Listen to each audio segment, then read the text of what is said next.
3 weeks ago, I watched my mother sob in open court, but those were not tears of remorse.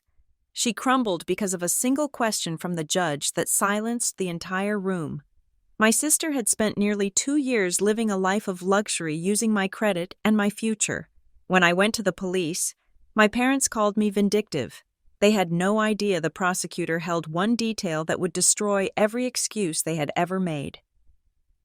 My name is Nora Cook. I am 29 years old, a staff accountant at the Kendall Ridge Advisory Group here in Havensport, North Carolina. I live my life in columns and rows.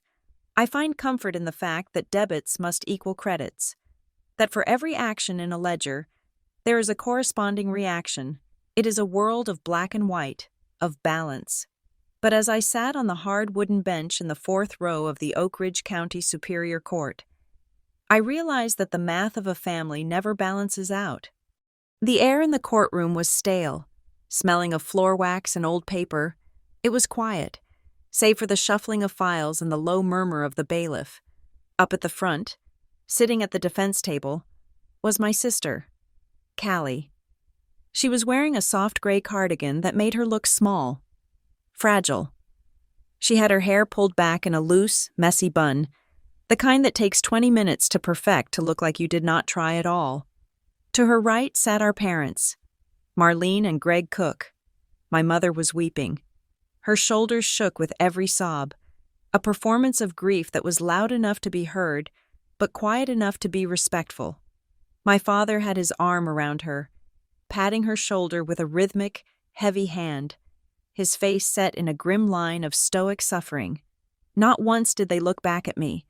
I was sitting directly behind them, maybe 10 feet away. I could see the lint on my father's blazer. I could see the gray roots my mother had forgotten to touch up. But to them, I was invisible. I was a ghost in the room. My mother's tears were not for the daughter whose identity had been stolen, whose credit had been incinerated, whose future had been mortgaged without her consent. Her tears were for the criminal sitting at the defense table. They were crying for Callie. It is a strange feeling to watch your parents mourn the consequences of a crime while completely ignoring the victim of it, especially when the victim is their other child. The district attorney was arranging his papers. He looked tired. To him, this was just another fraud case, another instance of familial theft. He did not know that 3 weeks ago. My mother had screamed at me in her kitchen, her face twisted in a way I had never seen before, calling me vindictive. He did not know that my father had blocked my number for 6 days after I filed the police report. They called me vindictive. That word had been echoing in my head for months. Vindictive. As if wanting to own my own name was an act of aggression. As if refusing to pay for my sister's luxury vacations was a form of cruelty. I looked down at my hands. They were trembling slightly. I clasped them together, forcing them to be still. I am an accountant. I do not tremble.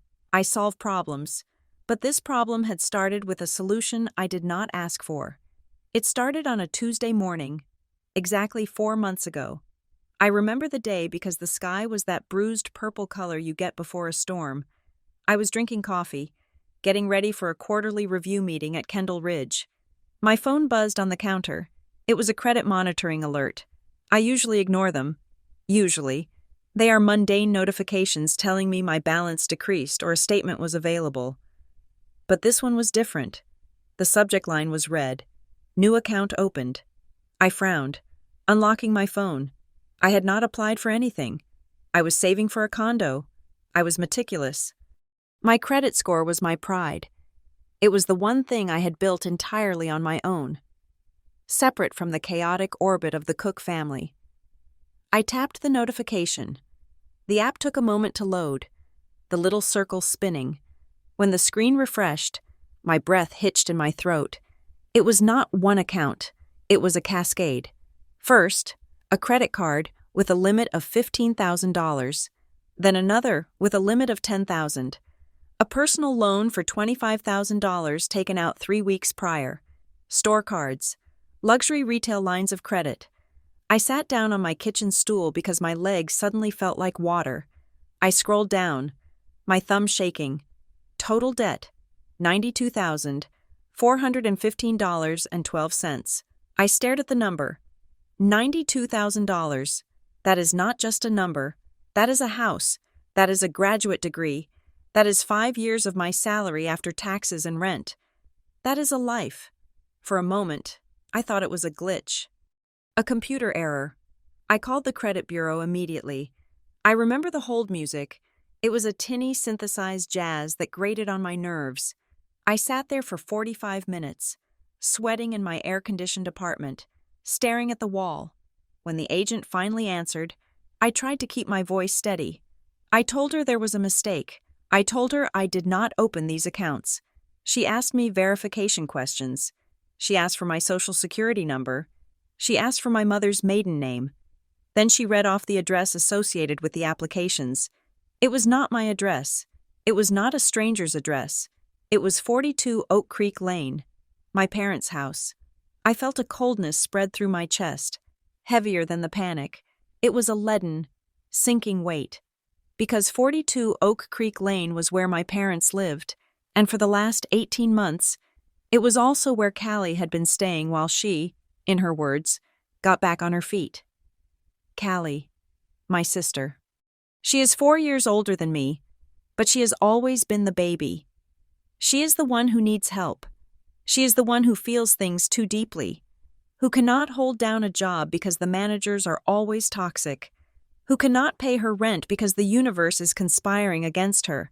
She is the artist, the free spirit, the fragile bird with the broken wing. And I am Nora, the sturdy one, the staff accountant, the one who does not need anything. I drove to my parents' house that morning. I did not go to work. I called in sick for the first time in 3 years. I drove 10 miles over the speed limit, my hands gripping the steering wheel so hard my knuckles turned white. When I got there, Callie's car was in the driveway. It was a new SUV. I had not asked her how she afforded the lease. I had assumed my parents were paying for it, as they paid for everything else. Now, looking at the shiny black paint, I felt sick. I realized I was probably paying for it. I walked into the house without knocking. My mother was in the kitchen, chopping vegetables. My father was at the table, reading the paper on his tablet. Callie was on the patio, talking on her phone, laughing. I slammed the credit report down on the table. It made a loud, flat smack that made my father jump. My mother looked up, startled. She smiled, but it faltered when she saw my face. I asked them if they knew. I asked them if they knew that Callie had opened 9 credit cards in my name. I asked them if they knew that the personal loan she used to pay off her old debts was actually a noose around my neck. Callie came in from the patio then.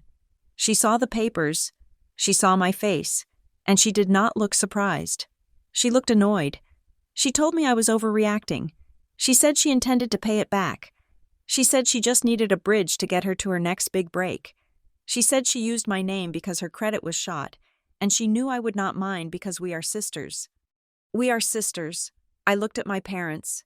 I waited for the outrage. I waited for my father to stand up and demand an explanation. I waited for my mother to be horrified that her eldest daughter had committed a felony against her youngest. Instead, my mother wiped her hands on a dish towel and sighed. She told me to lower my voice. She said we could work this out. She said family helps family. My father looked at the papers, then at me. He told me that reporting this would destroy Callie's future. He said she had a record already, from a shoplifting charge in her early 20s. He said if I went to the police, she would go to prison. I told them I did not care. I told them I was $92,000 in debt. And that was when my mother said it. She looked me dead in the eye, her face hard and cold, and told me I was being vindictive. She said I was jealous of Callie. She said I was trying to punish her because I was bitter. I walked out of that house and drove straight to the police station.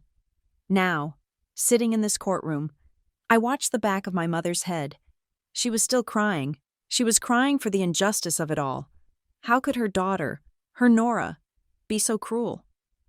The bailiff called the court to order. Everyone stood up. Judge Alana Whitaker entered the room. She was a formidable woman with sharp eyes behind wire-rimmed glasses. She did not look like someone who tolerated nonsense. She sat down, adjusted her robe, and looked at the docket. Callie's defense attorney, a slick man my parents had hired by refinancing their home, stood up. He started his opening statement. It was a masterpiece of deflection. He talked about Callie's mental health struggles. He talked about the pressure of society. He painted a picture of a confused young woman who had made a clerical error in a moment of desperation. He used words like misunderstanding and restitution.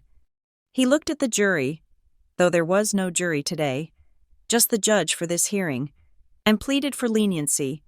He argued that this was a civil matter, a family dispute that had no business clogging up the criminal justice system. Then he pointed at me. He said that the victim, the defendant's sister, had refused all offers of repayment. He said I had rushed to the authorities out of spite. He echoed my mother's word without knowing it. He painted me as the villain who refused to forgive. My face burned. I could feel the eyes of the few people in the gallery on me. They were judging the cold accountant who wanted to put her sister in a cage. But here is the thing about accounting. It reveals the truth that words try to hide. You can lie in a speech.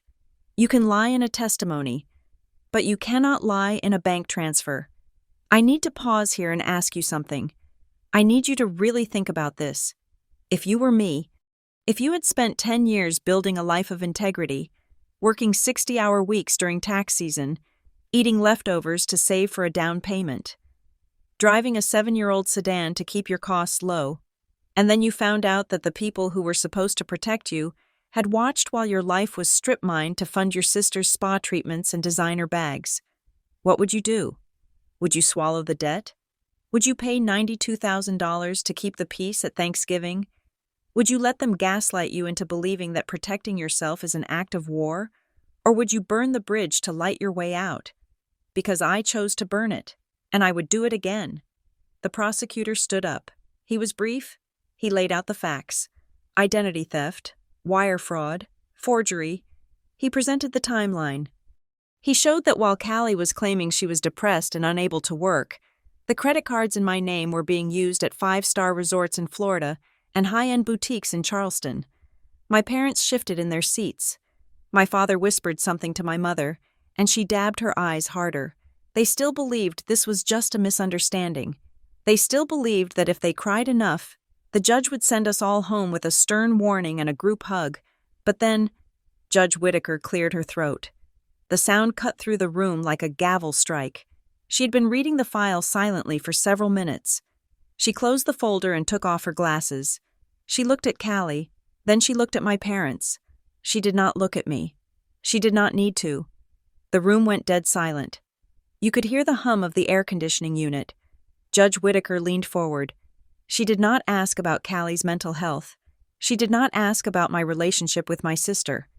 She asked one single question. "Ms. Cook," the judge said, addressing my sister, her voice calm and terrifyingly neutral. "And Mr. and Mrs. Cook," she added, nodding to my parents. My parents sat up straighter, looking hopeful.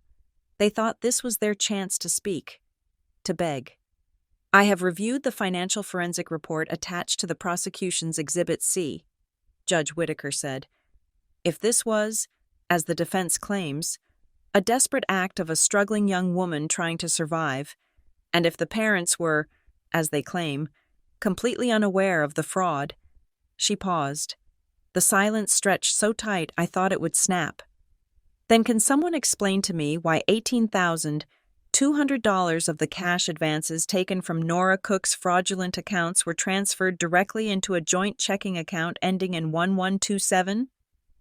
The air left the room. My mother stopped crying instantly.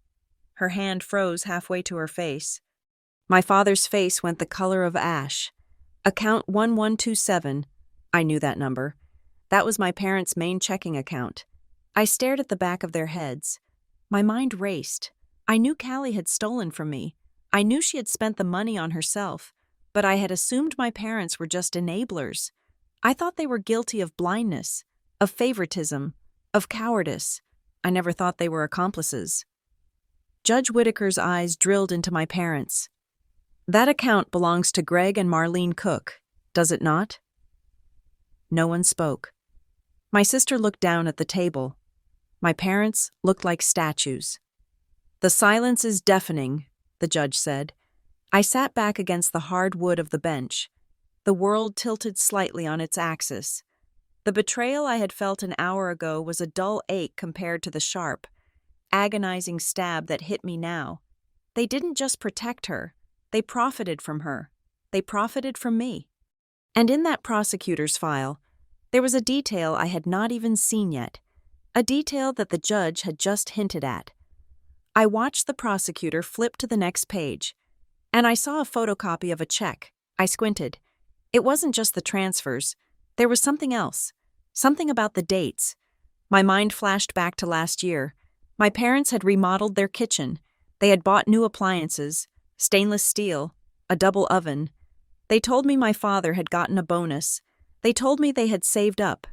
I looked at the judge, then at the prosecutor, and finally at my parents, who were now shrinking in their seats, looking small and terrified. The realization hit me with the force of a physical blow. The timeline of the kitchen remodel matched perfectly with the first massive cash withdrawal on the credit card opened in my name. I wasn't just paying for Callie's life. I was paying for the very table where they sat and called me Vindictive. To understand why the betrayal in that courtroom cut so deep, you have to understand the quiet, calculated architecture of my life before the explosion. I did not live in a world of surprises. I lived in a world of spreadsheets, meal prep containers, and 5-year plans.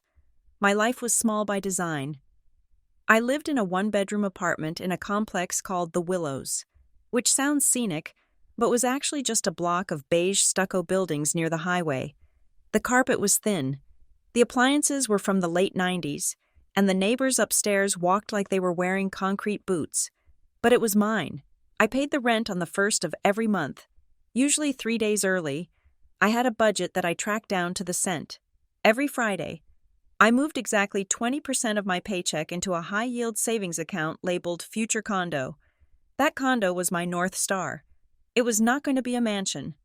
I just wanted a place with a washer and dryer in the unit and walls thick enough to block out the world. I wanted a set of keys that belonged only to me. For the last 5 years, every decision I made was filtered through the lens of that goal. I brought my lunch to work every single day. I drove a silver sedan with 140,000 miles on the odometer because car payments were the enemy of equity. I did not take vacations. I took staycations where I organized my closet or read library books. I was the definition of the low-maintenance child.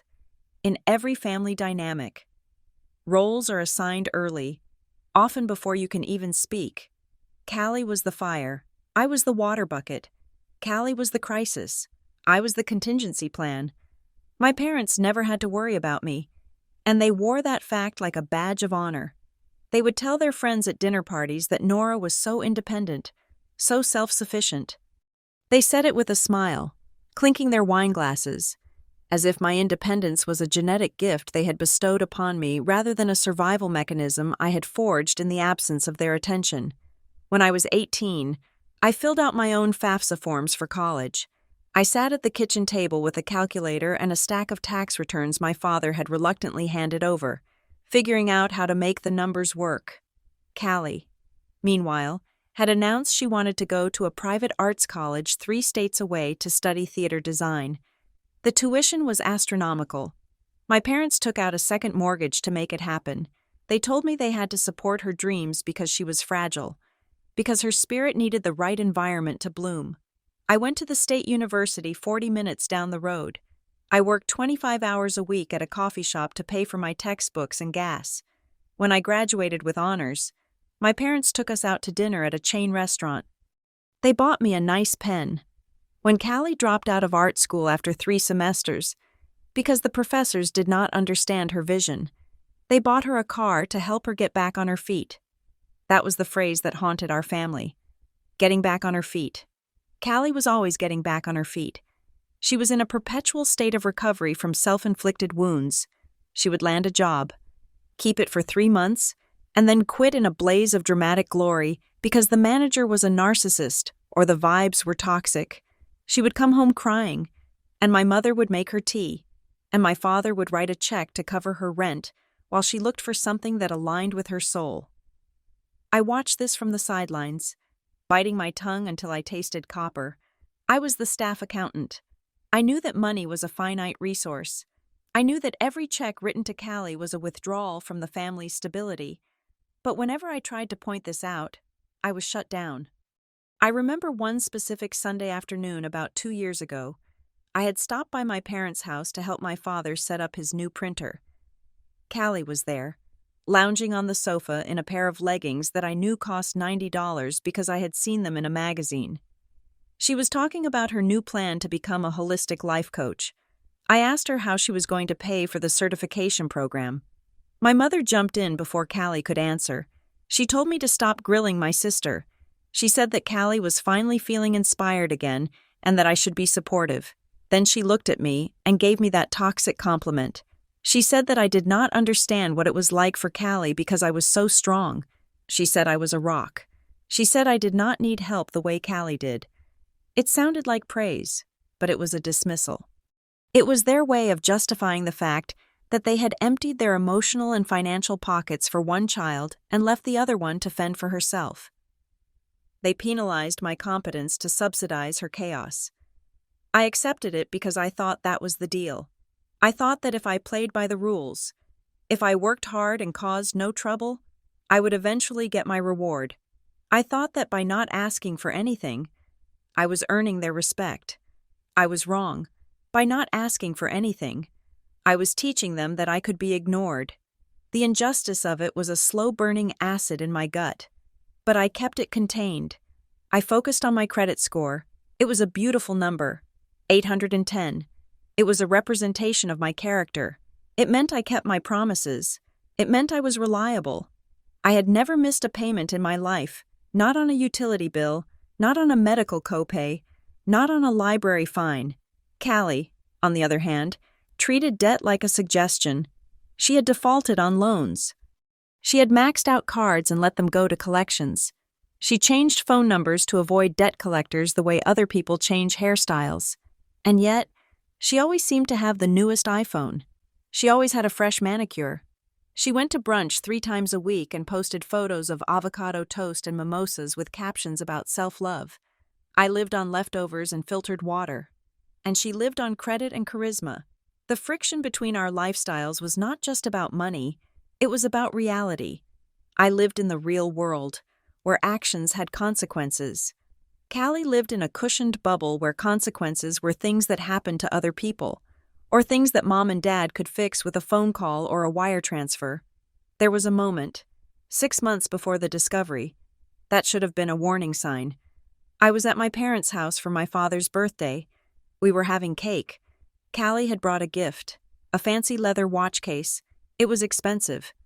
I had brought a book and a card because I was saving for the condo closing costs, which were higher than I expected. My father opened Callie's gift and beamed. He put it on the table and looked at her with glistening eyes. He told her she shouldn't have spent so much, but he looked proud. He looked at her like she was successful. I sat there, eating my slice of cake, feeling small and stingy. I knew Callie didn't have a job at that moment. She had told me a week prior that she was between opportunities. So where did the money for the watch case come from? I asked her, quietly, while we were clearing the table. I asked her if she had found a new position. She laughed, a light tinkling sound that grated on my nerves. She told me she had some investments paying off. She told me not to worry about it. She patted my arm, a condescending little tap, and said I was always so stressed about money, and that I needed to trust the universe to provide. Trust the universe. I went home that night and stared at my ceiling. I felt a strange sense of unease, a prickly feeling on the back of my neck. I checked my bank accounts. Everything was normal. I checked my savings. The balance was there. I told myself I was being paranoid. I told myself I was being jealous, just like my mother always implied. But the dynamic had shifted. Callie wasn't just surviving anymore. She was thriving. She was buying gifts. She was going on weekend trips to vineyards. She was posting photos of herself in a new bathing suit at a resort in Florida. And my parents were enabling it. They were not questioning where the money came from because they were just so relieved she wasn't calling them crying in the middle of the night. They wanted the fantasy of the successful, happy daughter so badly that they chose not to look at the math. I, the accountant, the truth teller, the one who lived in the black and white world of ledgers, was the buzzkill. I was the reminder that you cannot spend what you do not have. So they pushed me to the periphery. They stopped asking about my job. They stopped asking about the condo hunt. Our conversations became surface-level check-ins. I told myself it was fine. I told myself I was better off on my own. I told myself that my integrity was worth more than their approval. But integrity does not keep you warm at night, and it certainly does not protect you when someone you trust decides to use your identity as a blank check. The cruelest part of it all was my assumption of safety. I thought that because I had never opened the door to risk could not find me. I thought that because I was the good sister, the responsible daughter, I was immune to the wreckage that Callie created. I did not realize that my clean record was exactly what made me the perfect victim. Callie had burned through her own name. She had burned through my parents' patience, or so I thought, though the courtroom revelation would later prove that their patience had a price tag attached to it. But I was fresh territory. My credit was a pristine field of snow that no one had walked on yet. And because I was the independent one, because I never asked for help, because I handled my own business, my parents and my sister knew I wasn't looking. They knew I trusted the system. They knew I trusted them. I remember a conversation with my mother a few months before the crash. I was talking about how hard it was to find a condo in my price range in a safe neighborhood. I mentioned that the interest rates were worrying me. My mother had sighed, looking distracted. She was texting Callie. She told me that I always figured it out. She said, "You're smart. Nora, you'll find a way. You always do." It was a dismissal.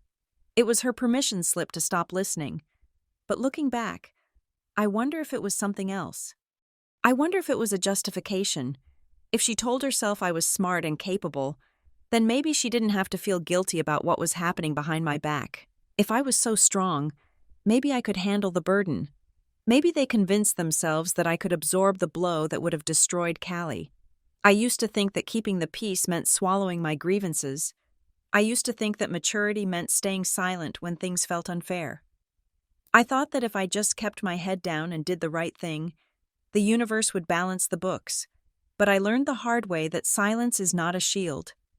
Silence is a vacuum. And in a family like mine, if you create a vacuum, someone else will rush in to fill it with their needs, their drama, and eventually, their debts. I thought I was building a wall to protect my future. In reality, by being so quiet, so low maintenance, so good, I was just leaving the back door unlocked and the alarm system off. I gave them the perfect cover. Who would suspect the family of the perfect, responsible Nora Cook of robbing her blind? I was not just a victim of identity theft. I was a victim of my own role in the family. I was the designated survivor, the one engineered to take the hit, and they banked on that, literally. The day I found out, the day the illusion shattered, I realized that the condo, the savings, the perfect credit score, none of it mattered if the foundation was rotten. I had been saving for a home, but I was about to find out that I was homeless in the only way that truly hurts. I had no people. And the debt they piled on me? It wasn't just money, it was a message. It said that my future was less valuable than my sister's present. It said that my stability was a resource to be harvested for her comfort.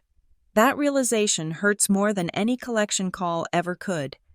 If I look back at the timeline of the wreckage, there is one specific Sunday that stands out like a flare in the dark. At the time, I thought it was just a dinner. I thought it was an olive branch. Now, I know it was a reconnaissance mission. It happened about 18 months before the subpoena, right around the time the first credit inquiry hit my report. Though I would not know that until much later, Callie had sent a text to the family group chat. Something she rarely did unless she needed bail money or a ride. But this text was full of emojis, hearts, sparkles, praying hands. She said she wanted to host a dinner at Mom and Dad's house. She said she wanted to cook for us to show her appreciation for our support while she was transitioning between careers. My initial reaction was skepticism. Callie did not cook. Callie ordered takeout and forgot to tip the driver, but my mother called me 10 minutes later, her voice breathless with hope. She told me that Callie was really trying this time. She said it would mean the world to them if I came. She said we needed to be a family again. So I went. I wore my Sunday casual clothes, brought a bottle of mid-range Cabernet, and, out of sheer habit, I brought my work bag. I never went anywhere without my laptop. It was my security blanket. If the conversation got too awkward, or the questions about my single status got too pointed, I could always retreat into a spreadsheet and claim I had an urgent deadline. When I arrived, the house smelled of rosemary and roasted garlic. It was disarming. Callie was wearing an apron. She looked healthy, vibrant, and focused. She hugged me. And it wasn't the loose, one-armed hug she usually gave. It felt genuine. We sat in the living room while the chicken roasted. The atmosphere was surprisingly light.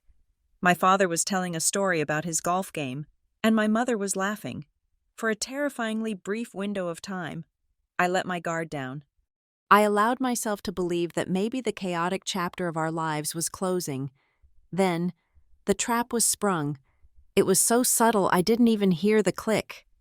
Callie came out of the kitchen, wiping her hands on a towel. She looked flustered. She said her phone had died and she couldn't find her charger. She looked at me with wide, panicked eyes. She said she had promised to send a revised resume to a recruiter by 6 in the evening, or she would miss the window for a dream job at a boutique design firm. I checked my watch. It was 5:45. She asked if she could use my laptop, just for 5 minutes, just to attach a file and hit send. I hesitated. My laptop was my life. It contained client data, my personal banking logins, my tax returns, everything. But looking at her standing there, apron on, smelling of rosemary, trying to get a job, trying to do exactly what I had always nagged her to do, I felt like a monster for hesitating. I nodded.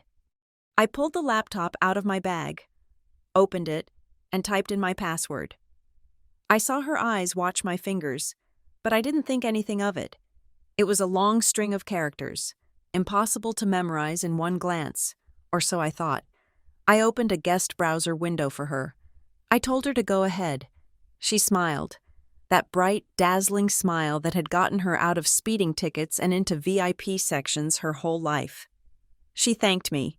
She said I was a lifesaver. I went into the kitchen to help my mother with the salad. From the kitchen island, I could see the back of the sofa where Callie was sitting with my computer. I chopped cucumbers. My mother talked about how proud she was of Callie's turnaround. I assumed Callie was logging into her email. I assumed she was attaching a PDF. But here's what I forgot. I am an accountant. I am organized. I do not leave files scattered on my desktop. I have a very specific file hierarchy. My personal documents are not hidden. They are just archived. On my desktop, there was a shortcut folder labeled simply Personal. Inside that folder, there were subfolders. One was labeled Taxes, another was labeled Identification. I had scanned copies of my passport, my birth certificate, and my social security card in that folder because I had recently applied for a global entry pass and needed the documents handy. I had left the digital door unlocked because I thought I was in a safe house. Callie wasn't typing a resume. I know that now because when I later audited the browser history, I found she had been in incognito mode, which she thought hid her tracks. But incognito mode does not hide the recent files list on the operating system itself. While I was slicing cucumbers and listening to my mother fantasy cast Callie's future success, my sister was likely dragging and dropping my entire identity onto a flash drive or emailing the files to herself. It would have taken her less than 60 seconds. She brought the laptop back to me 10 minutes later. She looked relieved. She said the email was sent. She said I was the best sister in the world. I took the laptop back, closed the lid, and felt a warm glow of sisterly affection. I felt useful. It wasn't until months later, when I was staring at the police report, that the full picture of her information-gathering operation came into focus. That Sunday wasn't a one-off event. It was the final piece of a puzzle she had been assembling for years. The detective had asked me how she got past the security questions. You know the ones. What was the name of your first pet? What street did you grow up on? What is your mother's maiden name? I realized then that Callie didn't need to hack anything to answer those. She lived the answers. We grew up in the same house. She knew our first dog was a golden retriever named Buster. She knew we lived on Maplewood Drive. She knew Mom's maiden name was Kowalski, but there were other questions. The harder ones that credit bureaus ask to verify your identity when you open a new line of credit. Questions like, which of the following addresses have you lived at in the last 5 years? Or, what is the monthly payment on your auto loan? How did she know those? I had to rewind my memory even further, peeling back the layers of our interactions. 3 years ago, I moved into my current apartment at the Willows. I was overwhelmed with boxes. Callie had offered to help me move. At the time, I was grateful. We were standing in the leasing office, and the leasing agent was overwhelmed. He had handed me a clipboard with a background check authorization form. I was holding 2 heavy boxes of books. I couldn't put them down because the floor was wet from someone mopping. I asked Callie to hold the clipboard. The form was filled out. It had my previous address. It had my driver's license number. It had my social security number written in clear, block numerals. Callie had held that clipboard for 10 minutes while I dealt with the keys. I remember her looking at it. I remember her making a joke about how bad my driver's license photo was. I laughed. I didn't think to snatch the paper away. I didn't think my sister was memorizing my 9-digit government identifier. And the car payment? That was even easier. A year ago, we were in my car. She saw a letter from my bank on the passenger seat. She picked it up. She asked, "Wow, is this really what you pay for a car note? That's so responsible." I thought she was being nosy. I didn't realize she was taking notes. But the most chilling realization came from a detail I found while scouring her social media, trying to build my own timeline of the fraud. After the reconnection dinner, Callie had posted a photo on Instagram. It was a selfie of her and my parents, smiling with wine glasses in the living room. The caption read, "Nothing beats family time. So grateful for new beginnings." It seemed innocent. It got 42 likes, but I zoomed in. In the background of the photo, on the hallway console table where I had dumped my keys and my mail when I walked in, there was a stack of envelopes. I had brought my mail in from the car because I didn't want to leave it in the heat. The top envelope was from my bank. It was my monthly statement. And in the photo, the envelope was slit open. I froze when I saw that pixelated detail on my screen. I had not opened that envelope at my parents' house. I distinctly remembered opening it the next morning at my desk at work, which meant that at some point during that evening, maybe when I was in the bathroom, maybe when I was helping with the dishes, Callie had walked over to the console table, slid open my bank statement, photographed the account number and the balance, and then put it back. She did it right under my nose. She did it while my parents were in the next room. And there was one more memory that made my blood run cold. A moment where I had almost handed her the keys to the kingdom willingly. It was about 6 months prior to the dinner. Callie had come to me with a piece of paper. She said she was trying to get a gym membership at a fancy club that had a family and friends discount. She said she needed a current member to co-sign her application just to verify that she was a real person. She claimed I was a member through my corporate wellness program. "Just sign here," she had said, pointing to a line at the bottom of a page that was mostly covered by her hand. "It's just a formality." Something about the way she held the paper, her fingers gripping the text block so I couldn't read the fine print, triggered my compliance radar. I am an accountant. I don't sign things I can't read. I told her to move her hand. She flinched. She laughed nervously and said, "God, Nora, you're so paranoid. It's just a gym," I insisted. I pulled the paper from her hand. It wasn't a gym membership. It was a co-signer application for a high-interest auto loan. I stared at her. She didn't even look ashamed. She just shrugged and said, "Well, I knew you'd say no if I asked, but I really need a car to get to interviews. I would have paid it." I tore the paper up. I lectured her for 20 minutes. I told her that was fraud. I told her that was illegal. She rolled her eyes and said, "It's not fraud if you're family. It's just helping." I thought that was the end of it. I thought I had won. I thought that by tearing up the paper, I had stopped her. I was so naive. I stopped her from getting my signature, but I didn't stop her from getting me. That failed attempt didn't discourage her. It just taught her that she couldn't ask for permission. It taught her that she had to bypass me entirely. It taught her that if she wanted my credit, she had to become me. So she planned the dinner. She cooked the chicken. She was charming and sweet. She created an environment of safety and warmth. Knowing that was the only way I would expose my flank, she needed my digital footprint. And she got it. Looking back at that Sunday evening, I remember leaving the house feeling full and optimistic. My father had walked me to the car.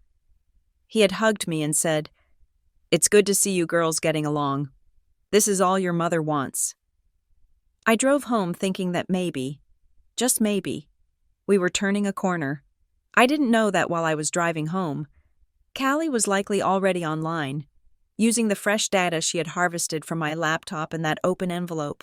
I didn't know that the new beginning she posted about on Instagram wasn't a new job or a spiritual awakening. It was my new credit card. I had walked into a crime scene, eaten the evidence, and thanked the perpetrator for the meal. And the worst part was that I had felt so happy to be included. I had been so desperate for their approval that I handed them the knife and showed them exactly where to stick it. That dinner was not a reunion. It was a harvest, and I was the crop. The morning my life collapsed into a heap of digital rubble. It was raining. It was a Tuesday. I remember the weather because I was worried about the traffic on I-40 getting into Havensport. I was thinking about quarterly projections and whether I had remembered to defrost chicken for dinner. I was thinking about the mundane, safe, boring architecture of my existence. My phone was sitting on the kitchen counter, next to my coffee maker. It buzzed at exactly 5:30 in the morning. It was not an alarm. It was a push notification from my credit monitoring app. The screen lit up with a banner that was aggressively red. "Your credit score has changed significantly." I frowned, taking a sip of coffee. I expected a fluctuation of maybe 5 or 10 points. Sometimes that happens when a credit card balance updates or an inquiry falls off. I unlocked the phone and tapped the app. The loading circle spun for 3 seconds. Those 3 seconds were the last moments of peace I would know for a very long time. When the dashboard loaded, I dropped my mug. It didn't break, but coffee splashed across the counter, soaking into the grout. I didn't move to wipe it up. I couldn't move. My score, which had been a pristine 810 just a week ago, was now 522. It was not a dip. It was a free fall. The number was glowing in a dark, angry crimson. I stared at it, my brain refusing to process the visual data. I thought the app was broken. I thought perhaps there was a glitch in the bureau's server. I tapped the tab labeled, "See What Changed." The list that populated the screen was so long I had to scroll and scroll and scroll. There were 9 active credit card accounts I did not recognize. There was a personal loan for $25,000. There were store cards for high-end department stores. There was a line of credit at an electronics retailer. I felt a physical blow to my chest, as if someone had swung a sledgehammer into my sternum. My breath came in short, shallow gasps. I sat down on the floor, ignoring the puddle of coffee, and opened the detailed report for the first account on the list. It was a Sapphire Rewards card. The balance was $14,300.50. The status was past due. I opened the next one, a gold card. Balance, $9,800. Status, over limit. I opened the personal loan. It had been originated 18 months ago. The payment history showed a few minimum payments made early on, followed by a string of missed payments, late fees, and finally, a charge-off warning. My hands were shaking so badly I could barely navigate the touchscreen. I needed to see the details. I needed to see where these statements were going. I needed to know who had done this. I clicked on account information, and there it was, the billing address. 42 Oak Creek Lane. My vision blurred. That was not a stranger's house. That was not a P.O. box in a scam center overseas. That was the house where I grew up. That was the house where I ate Sunday dinner. That was the house where my parents lived. And for the last 2 years, it was the house where Callie lived. The implication hit me with the force of a train. There were only 3 people in the world who had access to that mailbox. 2 of them were my parents. One of them was my sister. I scrambled up from the floor and ran to my laptop. I needed a bigger screen. I needed to see the full statements. I logged into the credit bureau's main site, bypassing the app. I paid the $40 fee for an instant, comprehensive 3-bureau report, as the PDF generated.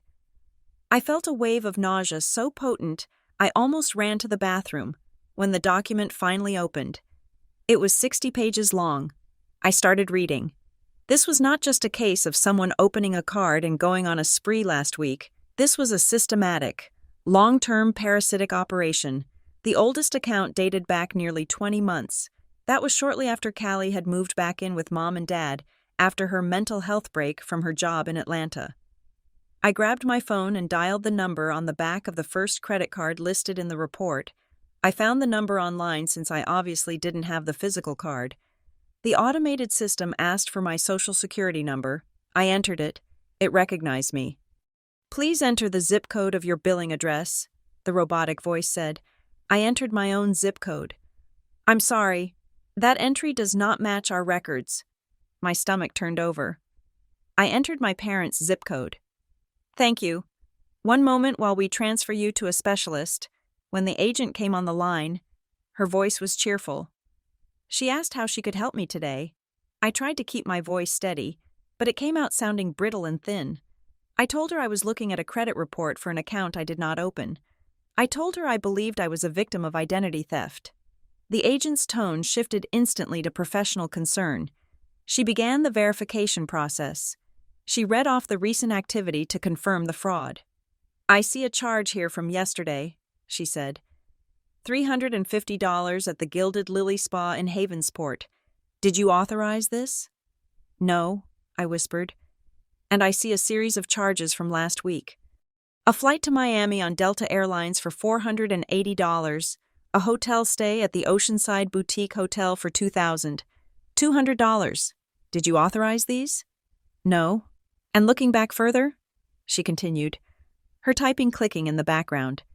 "It appears the billing address on file was changed 18 months ago from a previous address.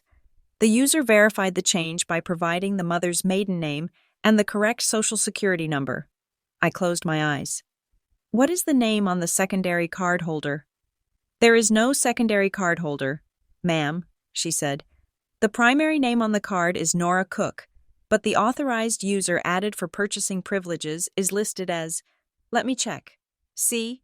Cook, Callie Cook." I hung up the phone. I didn't even say goodbye. I couldn't breathe. I sat there at my kitchen table, the rain hammering against the window. And I did what I do best. I started auditing. I opened a spreadsheet. In one column, I listed the dates of the major transactions from the credit report. In the next column, I opened my browser and navigated to Callie's Instagram and Facebook pages.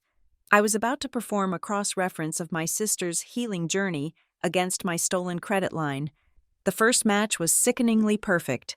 20 months ago, Callie had posted a long, tearful caption about needing to get away to realign her chakras and find her center. She had checked into a wellness retreat in Sedona, Arizona. She posted photos of the red rocks, the organic meals, the crystal therapy sessions.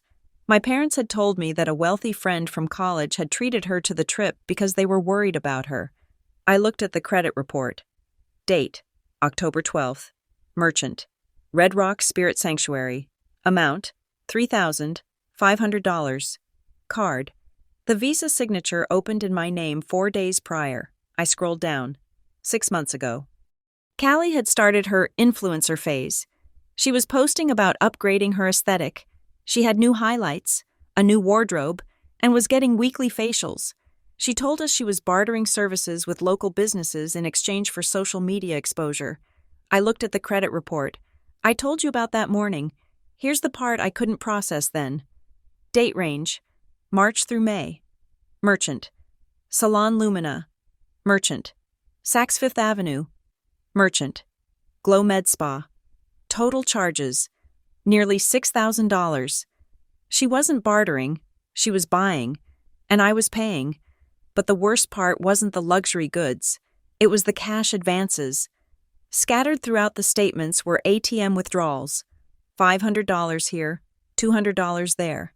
Then, larger transfers: $1,000 moved to a linked account, $2,000.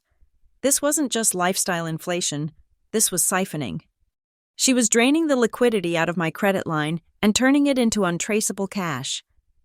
I felt a cold sweat breaking out on my forehead. I thought about all the times I had gone over to my parents' house for dinner in the last 2 years.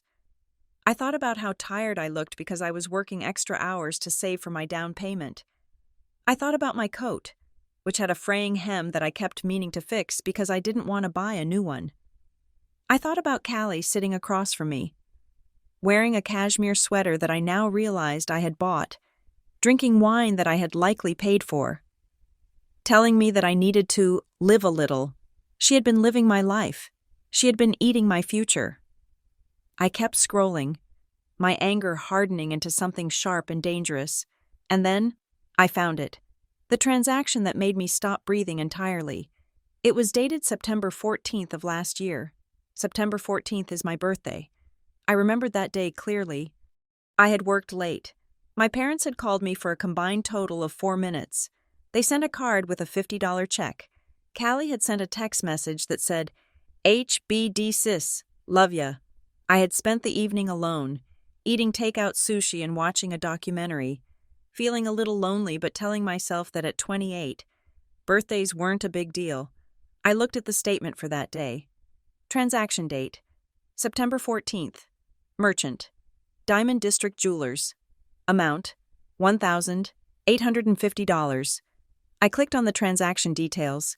It was a purchase, not a repair, a purchase. I switched tabs to Callie's Instagram. I scrolled back to September. There it was. Posted on September 15th, a photo of Callie's hand holding a latte. On her wrist was a delicate gold bracelet with a diamond charm. The caption read, "Treated myself, because sometimes you have to be your own hero." She had bought herself a diamond bracelet on my birthday using my credit card.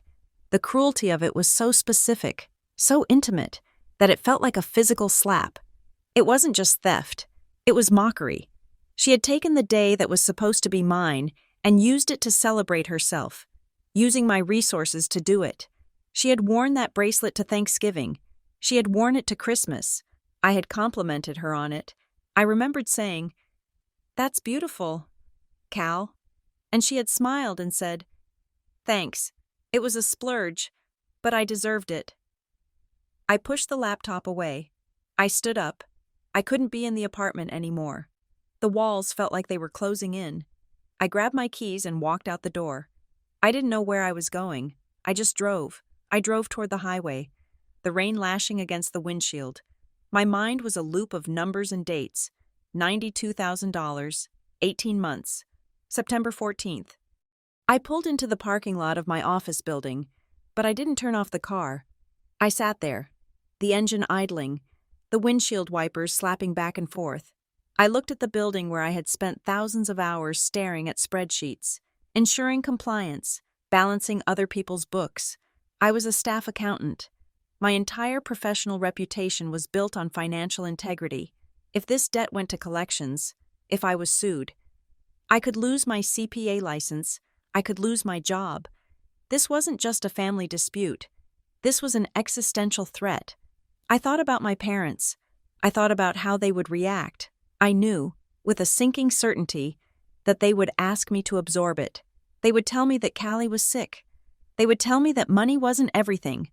They would ask me to pay off the $92,000 over the next 10 years to save Callie from a felony charge.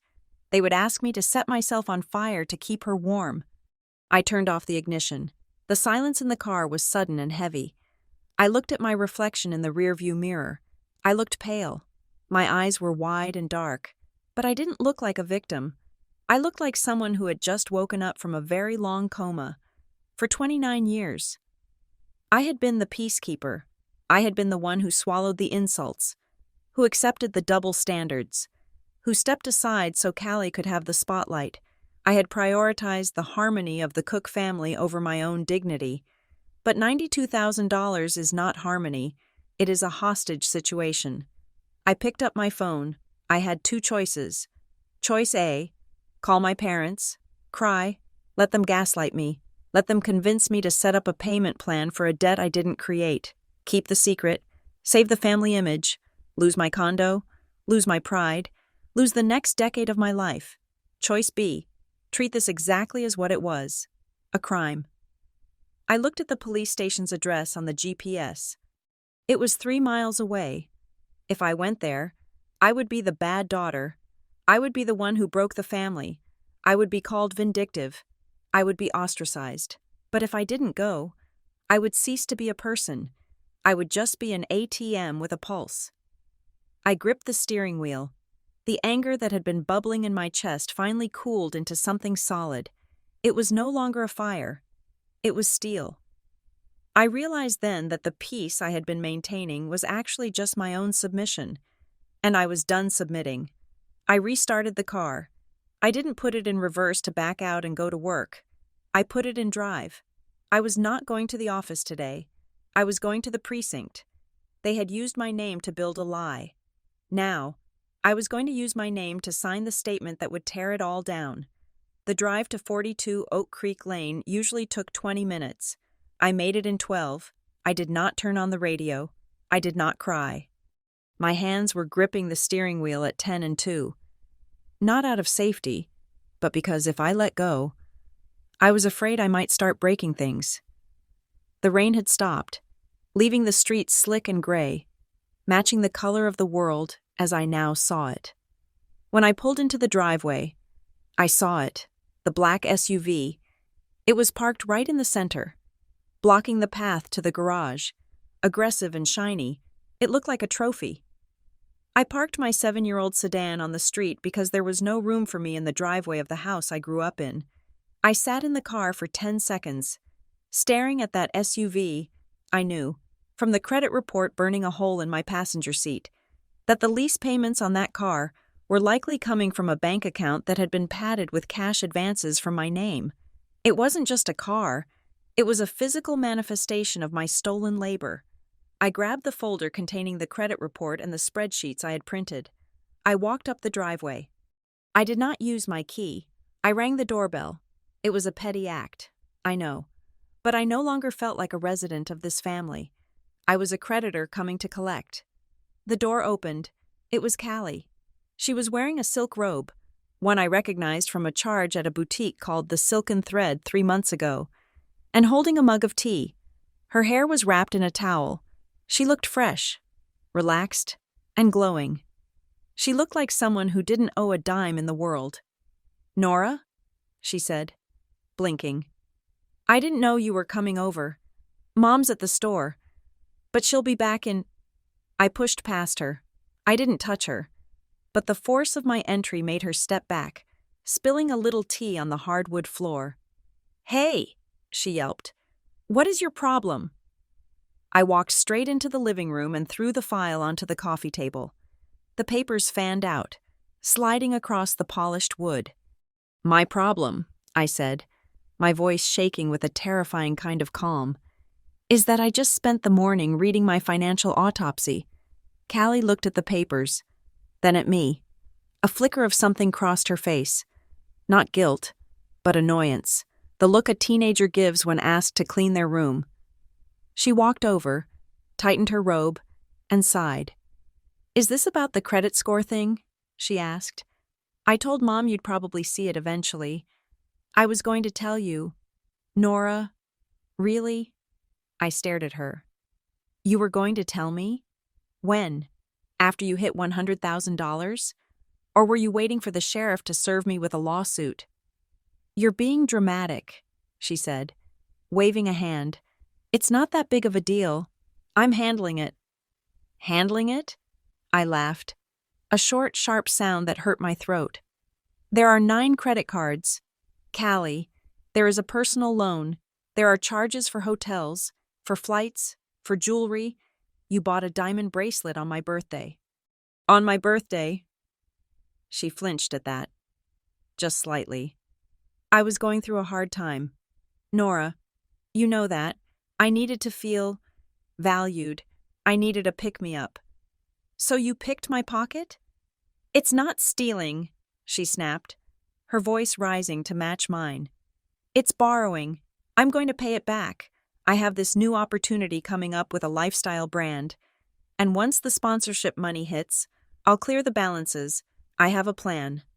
You don't have a plan, I said, stepping closer. You have a felony. Do you understand that? This is identity theft. This is wire fraud. I could call the police right now and have you arrested. Callie's eyes narrowed. She didn't look scared. She looked insulted. You wouldn't do that, she said, sneering. To your own sister? Over money? God, you're so uptight. You always have been. You sit in that little apartment counting your pennies while life passes you by. I'm actually out there living. Nora, I'm building a personal brand. I have a future. The words hung in the air. I have a future. And I don't? I asked, my voice dropping to a whisper. I didn't say that, she said, rolling her eyes. But let's be real. You're an accountant. You're fine. You're stable. You have a salary. You can absorb this for a while until I get on my feet. I needed the capital to launch myself. It's an investment. Why can't you see it as investing in me? I was speechless. The narcissism was so pure, so unadulterated, it was almost impressive. She honestly believed that my credit rating existed to subsidize her delusions of grandeur. It is $92,000. Callie, I said, enunciating every syllable. That is not an investment. That is a house. You stole my house. Oh, stop with the condo, she groaned. You talk about that imaginary condo like it's a person. It's just walls. Nora, family is people. Before I could respond, before I could scream, the front door opened. My parents walked in. My mother was carrying grocery bags. My father was holding his golf clubs. They stopped when they saw us. They saw my red face. They saw Callie clutching her robe, looking like a tragic heroine. What is going on? My father asked, his voice booming. We could hear you from the driveway. Nora is attacking me, Callie cried out instantly, her voice cracking perfectly. She ran over to my mother, burying her face in Mom's shoulder. She came in here screaming and threatening to call the cops.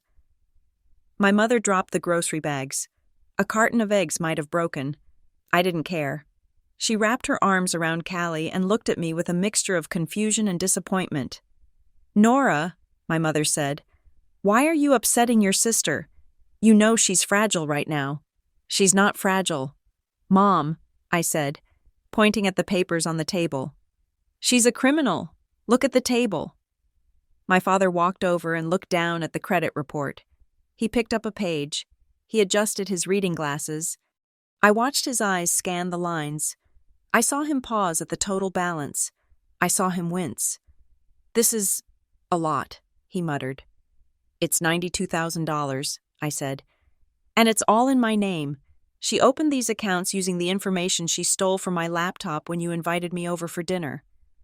My mother looked at Callie, then at me. Callie said she borrowed your credit for a bridge loan. She told us you knew about it. I knew about it? I felt like I was losing my mind. Mom, look at me.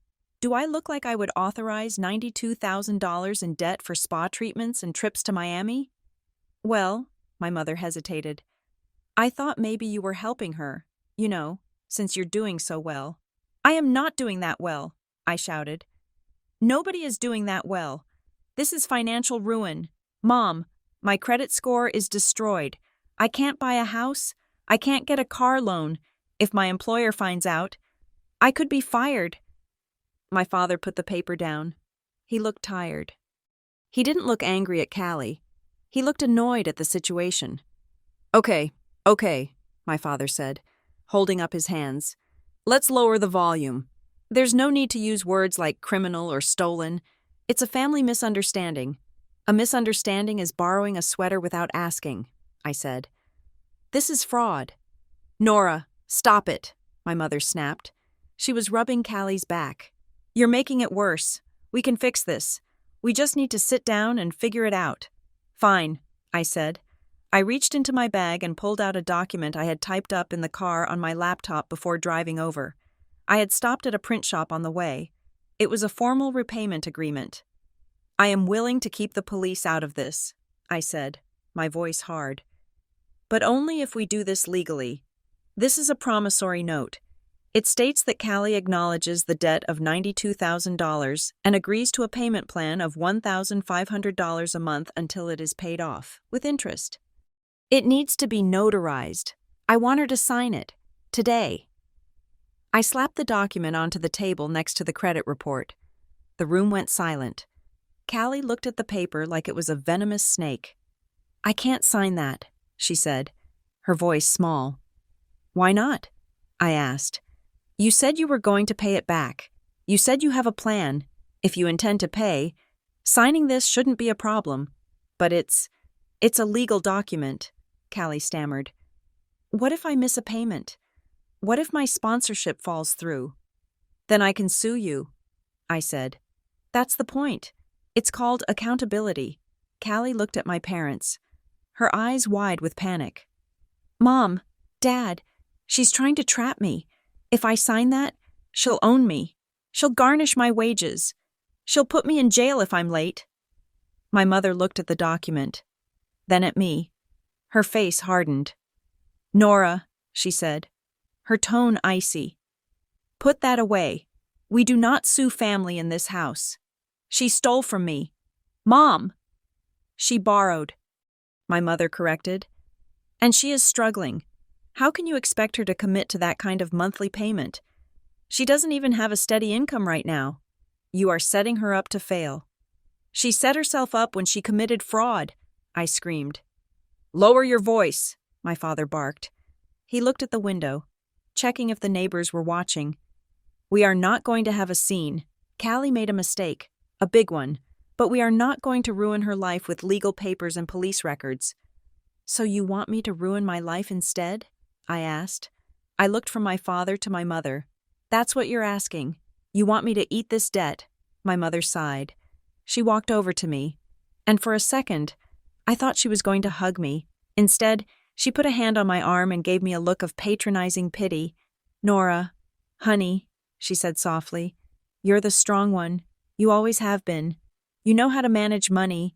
You know how to budget. Why don't you just consolidate it? You could move the balances to a lower interest card. Maybe take out a home equity line if you buy that condo later. You can handle this. Callie can't. If this goes on her record, she'll never get a job. She'll never be able to rent an apartment. It would kill her. I stared at her. I felt the blood draining from my face. You want me to pay it, I whispered. I want you to fix it, my mother said. You're good at fixing things. Just work out a payment plan between you two. Something informal. When Callie has money, she'll give it to you, but don't force her to sign a contract. It's vindictive. There was that word again. I looked at my father. Dad, you agree with this? You want me to pay $92,000 for her vacations and jewelry? My father looked at his shoes. It's not about the money. Nora, it's about keeping the family together. If you go to the police, or if you sue her, you're tearing this family apart. Don't make us choose. But they had already chosen. They had chosen the moment they decided that Callie's comfort was worth more than my survival. They had chosen the moment they decided that my competence was a penalty and her incompetence was a virtue. I pulled my arm away from my mother's touch. It felt like my skin was burning. She spent $25,000 on a personal loan, I said, my voice dead calm. Where did that money go? Because I don't see $25,000 worth of stuff in this room. Callie looked away. My father shifted his weight. That's enough, my father said. We're not doing an audit right now. No, I said. We're done. I picked up the promissory note. I didn't pick up the credit report. I left it there, a monument to their shame. I came here to give you a chance, I said. I came here to give you a way out that didn't involve handcuffs. But you don't want a way out. You want a scapegoat. Nora, don't walk away, my mother pleaded, but her voice was angry now. If you walk out that door with this attitude, don't expect us to come running after you. You are being incredibly selfish. I stopped at the door. I turned back to look at them. My mother, with her arms still around my thieving sister. My father, guarding the perimeter of their denial. A perfect, dysfunctional tableau. Selfish? I asked. I have spent my entire life trying to be the daughter you didn't have to worry about. I thought that would make you love me. I realize now it just made you use me. I looked at Callie. She was watching me with a smug satisfaction, knowing she had won, knowing Mom and Dad had successfully blocked the consequences yet again. I'm going to the police, I said. You wouldn't dare, Callie hissed. Watch me, I said. If you do, my father warned, his voice low and dangerous, you are bringing shame on this house. You are embarrassing us. Don't expect to be welcome here for Christmas. Don't expect to be welcome here ever. I looked around the living room. I looked at the family photos on the mantel. Callie front and center, smiling. Me in the background, blurry. I looked at the kitchen where they had fed me lies about family first. If family means I have to be the silent victim so she can be the loud princess, I said, then I don't want to be in this family anymore. I resign. I opened the door and walked out into the damp air. Behind me, I heard my mother start to cry. I heard Callie say, "See? I told you she was crazy." I walked to my car. I got in. I didn't look back at the house. I drove away, leaving 42 Oak Creek Lane behind. I was $92,000 in debt, but for the first time in 29 years, I felt entirely, terrifyingly free. The drive away from my parents' house was the longest 10 miles of my life. My hands were still shaking, not from fear anymore, but from the adrenaline of a bridge finally burning. I pulled into the parking lot of a 24-hour diner, not because I was hungry, but because I needed Wi-Fi and a table that did not belong to the Cook family. I did not call a friend to cry. I called Jordan Hale. Jordan is the director of compliance at my firm. He is a man who views the world through the lens of risk assessment and liability. He does not offer hugs. He offers protocols. When I told him, in a voice devoid of inflection, that my identity had been compromised by a family member to the tune of $92,000, he did not gasp. "Stop talking," he said. "Do not tell me about your feelings. Tell me about your perimeter." I listened.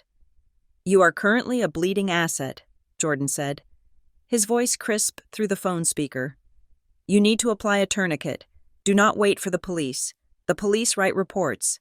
You need to stop the hemorrhage. Grab a pen." I grabbed a napkin and a pen from my purse. "Step 1, he commanded. Credit freeze, Experian, TransUnion, Equifax. Do not just put a fraud alert. Freeze it.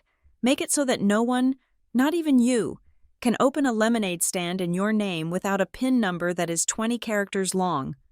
"Okay," I wrote. "Step 2, Jordan continued. "Check systems. Freeze that too. That stops her from opening bank accounts in your name. People always forget that one. Step 3, Federal Trade Commission. File an identity theft affidavit at identitytheft.gov. This is your shield. It creates a federal record. Without that, the credit bureaus will treat this as a dispute. With that, they have to treat it as a crime." "And Nora?" Jordan's voice softened. "Just a fraction. Do not answer the phone when your family calls. That is not a conversation anymore. That is evidence gathering. If they leave a voicemail, save it. If they text, screenshot it. You are not a sister right now. You are the prosecution." I hung up and spent the next 3 hours in that booth. I ordered a black coffee that went cold as I navigated the bureaucratic labyrinth of American consumer protection. I initiated the freezes. I created passwords that were gibberish strings of letters and symbols. I locked down my digital life with a ruthlessness I had never possessed before.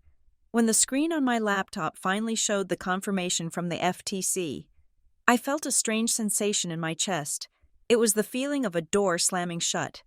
I had just legally declared my sister a thief. There was no going back. The next morning, I did not go to work. I put on my darkest, most professional suit. I tied my hair back so tight it pulled at my scalp. I took the binder I had organized, tabbed, highlighted, and chronological, and I drove to the Havensport Police Department. The Financial Crimes Unit was not like the movies. It was a cramped section of the precinct located down a hallway that smelled of floor wax and old toner. There were stacks of files everywhere. It seemed that half the city was stealing from the other half. I sat on a metal chair for 45 minutes until a woman in a beige blazer opened her door and called my name. "Nora Cook?" I stood up. "Yes. I am Detective Rosa Martinez. Come on in." Detective Martinez was in her late 40s, with sharp, intelligent eyes and a no-nonsense demeanor. Her desk was a fortress of paperwork, but the space in front of her was clear. She didn't offer me coffee. She pointed to the chair. "Talk to me," she said. "Briefly, I have 3 embezzlement cases and a senior scam ring to get through today." I placed my binder on her desk. I opened it to the first page. "My sister, Calliope Cook, has used my personal identifying information to open 9 credit cards and 1 personal loan over the last 18 months. I said, "The total fraudulent debt is $92,415. Here is the credit report. Here is the list of unauthorized transactions. Here is the timeline of when she had access to my physical documents." Detective Martinez looked at the binder. She looked at me. She raised an eyebrow. "You came prepared," she said. "I am an accountant," I replied. "I don't like discrepancies." She pulled the binder toward her. The room was silent for a long time. Save for the sound of pages turning, she stopped at the section where I had printed out the text messages from Callie, the ones asking for my Jim cosign, and the times she asked for my help with the laptop. "She asked for your mother's maiden name here." Martinez pointed a manicured finger at a text from 2 years ago. "Why?" "She said she was filling out a family tree for a genealogy project," I said. Feeling the heat rise in my cheeks at my own stupidity, Martinez nodded. She didn't judge. She just cataloged. Classic social engineering, establish trust, extract data points, wait for the window of opportunity. She flipped to the transaction logs. She traced the line items with a pen. The Gilded Lily Spa, Diamond District Jewelers, Delta Airlines. This isn't survival crime. This is lifestyle crime. "My parents say it is a misunderstanding," I said, my voice tight. "They say I am being vindictive." Martinez looked up. Her eyes were hard. "Let me tell you something. Ms. Cook, I see this every day. Parents always say it is a misunderstanding. They think because you share DNA, the law doesn't apply. But looking at this file, this isn't a sister borrowing a $20 bill. This is a sustained, predatory campaign against your financial existence. If a stranger did this, you would want them in prison. The fact that she sat at your dinner table while doing it just makes it an aggravating factor, not a mitigating one." She closed the binder. "I am opening a case file," she said. "This is grand larceny, identity theft, and wire fraud. It is a felony, several felonies. Actually," she handed me a card with a case number on it. "I need to interview the suspect," she said. "Does she live alone?" "She lives with my parents," I said. "At 42 Oak Creek Lane." Martinez wrote down the address. "I will pay them a visit, but before I do, I am going to need you to do something difficult." "What?" "You need to inform them that you have filed this report," she said. "You don't legally have to, but it stops them from claiming they were blindsided or that you did it behind their backs to be cruel. Tell them it is done. Tell them it is out of your hands, and then cut contact. Do not discuss the case with them. Anything you say can be used by her defense lawyer to claim you coerced her or entrapped her." I nodded. I stood up. My legs felt heavy. "One more thing," Martinez said, looking at the file again. She was frowning. "There is something odd here." "What is it?" "The cash withdrawals," she said. "Usually, with this kind of spender, you see cash taken out at casinos or nightclubs, but these withdrawals are structured. Every second Friday, like a paycheck, $500, $1,000. It is rhythmic." "What does that mean?" "It means the money wasn't just being spent," she said slowly. "It was being moved. I'm going to need to subpoena the bank records to see where that cash actually went after it left your sister's hands. It might just be cash for drugs or clothes, but the pattern is distinct." I left the station with the case number burning a hole in my pocket. I sat in my car and stared at my phone. I knew I had to make the call. I dialed my parents' home line. I knew my mother would answer. It was noon. She would be watching her talk shows. "Hello?" Her voice was wary. She had seen my caller ID. "Mom," I said. "I am just calling to tell you that I have just left the Havensport Police Department." There was a silence on the other end. A thick, suffocating silence. "You didn't," she whispered. "I filed a report for identity theft and fraud against Callie," I said. "I gave them the evidence. It is a criminal investigation now." You evil little girl," my mother hissed. The venom in her voice was so pure it was almost shocking. "How could you? We told you we would handle it. We told you she would pay you back." "She can't pay back $92,000, Mom," I said. "And I can't pay it either. The police have the file. It is out of my hands." "You are destroying this family," she screamed. "Do you hear me? You are tearing us apart over money. You are vindictive and cruel and jealous. I hope you're happy. Nora, I hope your precious credit score keeps you warm at night because you have no heart." "I did what I had to do," I said. "Don't come over," she spat. "Don't you dare come near this house. If the police come here and take your sister away in handcuffs, it is on your head. You are dead to me." The line went dead. I lowered the phone. My hand was trembling. I felt a tear slide down my cheek, hot and fast. It hurt. Of course it hurt. That was my mother. 2 minutes later, my phone buzzed. It was a text from my father.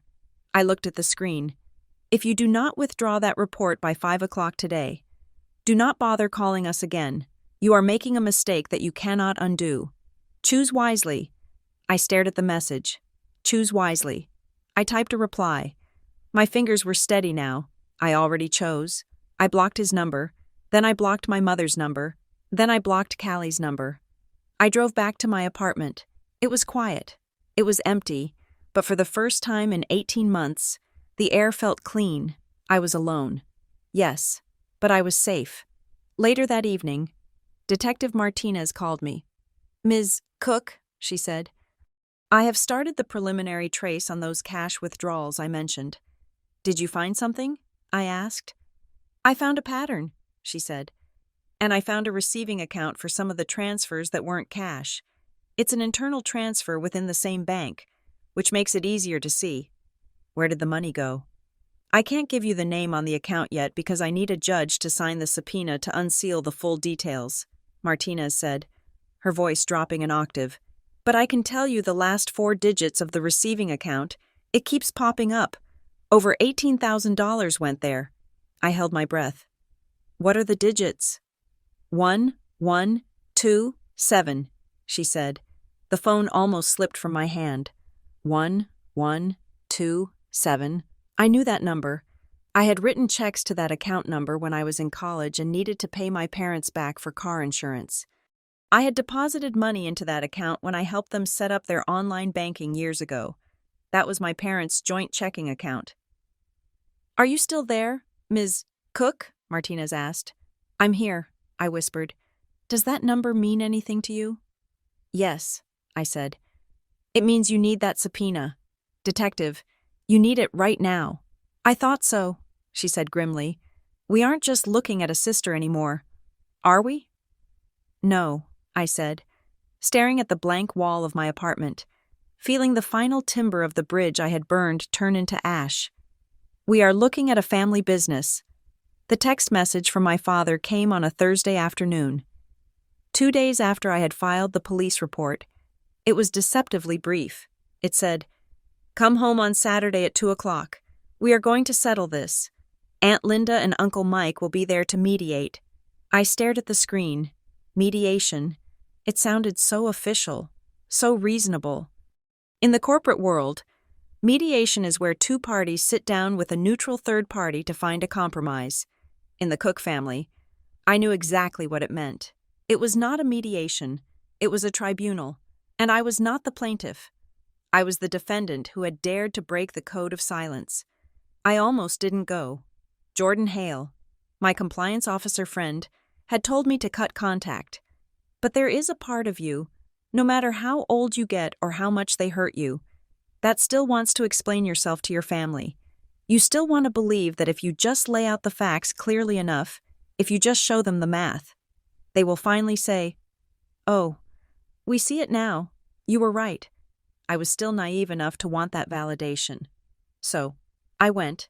I pulled up to the house at exactly 2 o'clock.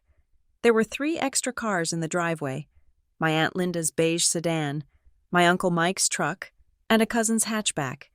They had called in the cavalry. When I walked into the living room, the atmosphere was suffocating. It felt like a wake. My mother was sitting in her usual armchair, clutching a tissue, her eyes red and puffy. My father stood by the fireplace, looking grim. Callie was curled up on the sofa, looking small and fragile, wearing no makeup, her hair pulled back in a severe ponytail that highlighted her cheekbones. She looked like a martyr in a Renaissance painting. Aunt Linda, my father's sister, rushed over to me the moment I stepped inside. She didn't hug me. She gripped my arm with a hand that felt like a claw. "Nora," she said, her voice dropping to a stage whisper. "Thank goodness you're here. We need to stop this madness before it goes any further." I pulled my arm away. "The madness started 18 months ago. Aunt Linda, I'm just the one who turned on the lights." I walked to the center of the room. I didn't sit down. I knew that if I sat, I would lose the high ground. "You called a meeting," I said, looking at my father. "Here I am."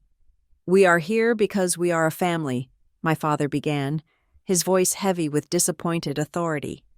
"And families solve problems internally. We do not involve the state. We do not involve the police. We involve the police when a felony has been committed," I said. Callie let out a small, strangled sob. It was a perfect soundbite of distress. "See what you're doing to her?" Aunt Linda snapped, turning on me. "She's been sick. Nora, she's been having panic attacks for 3 days. She can't eat, she can't sleep, and you're out there filing paperwork to put your own sister in a cage?" "I didn't put her in a cage," I said, keeping my voice steady, though my heart was hammering against my ribs. "She put herself there when she stole $92,000 from me." "I didn't steal it," Callie cried out, her voice trembling. "I was going to pay it back. I got in over my head. I panicked. I had bills, and then the interest rates went up, and I just needed time. I was going to fix it.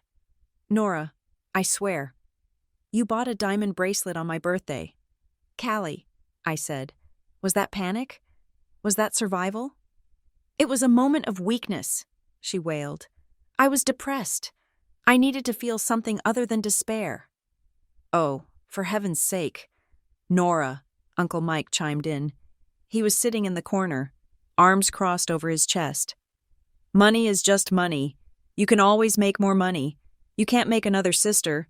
You're going to destroy her life over a credit score? That's cold. Even for an accountant, that is cold." I looked around the room. I saw 6 faces staring back at me. Not one of them looked sympathetic. Not one of them looked angry at the thief. They were all angry at the whistleblower. "Is that the consensus here?" I asked. "That I am the villain because I refuse to be robbed?" "Nobody is calling you a villain, dear," Aunt Linda said, her tone softening into a manipulative sweetness. "We are just saying that you are being extreme. Look, we all know Callie has her struggles. She's a free spirit. She's not like you. You're the strong one. You're the capable one. You have a good job. You can bounce back from this. If Callie goes to prison, she dies. Do you want that on your conscience? So the solution is for me to pay it? I asked. I want to hear you say it. I want someone in this room to say the words out loud. Who is going to pay the $92,000? Silence. Absolute, heavy silence. Aunt Linda looked at her shoes. Uncle Mike looked at the ceiling. My father cleared his throat but said nothing. My mother stared at me with eyes that were hard as flint. That's what I thought, I said. You all have plenty of opinions about forgiveness, but I don't see anyone pulling out a checkbook. You want me to eat the debt. You want me to sacrifice my future so Callie doesn't have to face the consequences of her actions. It's not about eating the debt, my father grumbled. It's about time. We can work it out over time.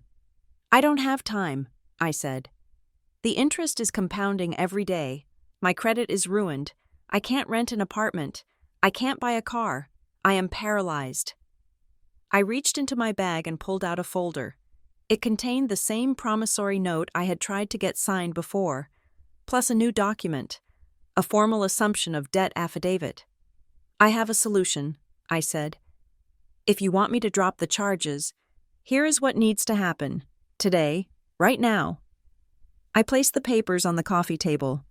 1, I said, Callie signs this affidavit admitting that the debt is hers. We take it to the bank, and she formally assumes the liability. Or, if the bank won't allow that because her credit is trash, then Mom and Dad, you co-sign a loan to pay off my accounts in full immediately. My father's face turned purple. You want us to take out a loan? We are retired. Nora, we live on a fixed income. You remodeled the kitchen last year, I said. You bought a new SUV. You seem to have liquidity. That is none of your business, my mother snapped. It is my business if that money came from me, I shot back. 2, I continued, ignoring her outburst. If you don't do that, then Callie signs a confession that I can keep in a safe deposit box. If she misses one single payment of $1,500 a month to me, I turn it over to the prosecutor. Those are the terms. Take the debt legally, or pay me back with a guarantee. Otherwise, the police investigation continues. Callie looked at the papers like they were radioactive. I can't sign a confession. That's blackmail. It's insurance, I said. My mother stood up then. She walked over to me, trembling with rage. She stopped inches from my face. I could smell her perfume, lilac and stale powder. It was the scent of my childhood, and it made my stomach turn. You are a bitter, jealous little girl, she hissed. That is what this is really about. It's not about the money. You have always been jealous of her. You're jealous because she is beautiful, because she is creative, because people are drawn to her. You have always been in the background, keeping score, waiting for a moment to bring her down. You aren't doing this for justice. Nora, you're doing this because you're vindictive. The word hung in the air. Vindictive. It was the weapon they used to shame me into silence. If I defended myself, I was vindictive. If I asked for fairness, I was vindictive. I am not jealous of a criminal, I said quietly. And I am not jealous of a daughter who has to steal from her own sister to buy her parents' love. Get out, my father said. His voice was low. If you aren't going to help the family, get out of my house. With pleasure, I said. I turned and walked out. I didn't look at Aunt Linda. I didn't look at Uncle Mike. I left them in that room to comfort the predator and vilify the prey. I got into my car and drove. I didn't know where I was going. I just needed to put miles between me and that toxic tribunal. My hands were gripping the wheel so hard my knuckles were white. I felt hollowed out. I had played my last card, and they had flipped the table. My phone rang about 20 minutes later. I saw the caller ID. It was a local number, but not one I had saved. I thought about ignoring it, thinking it was another flying monkey from the extended family. But something told me to answer. This is Nora, I said. Ms.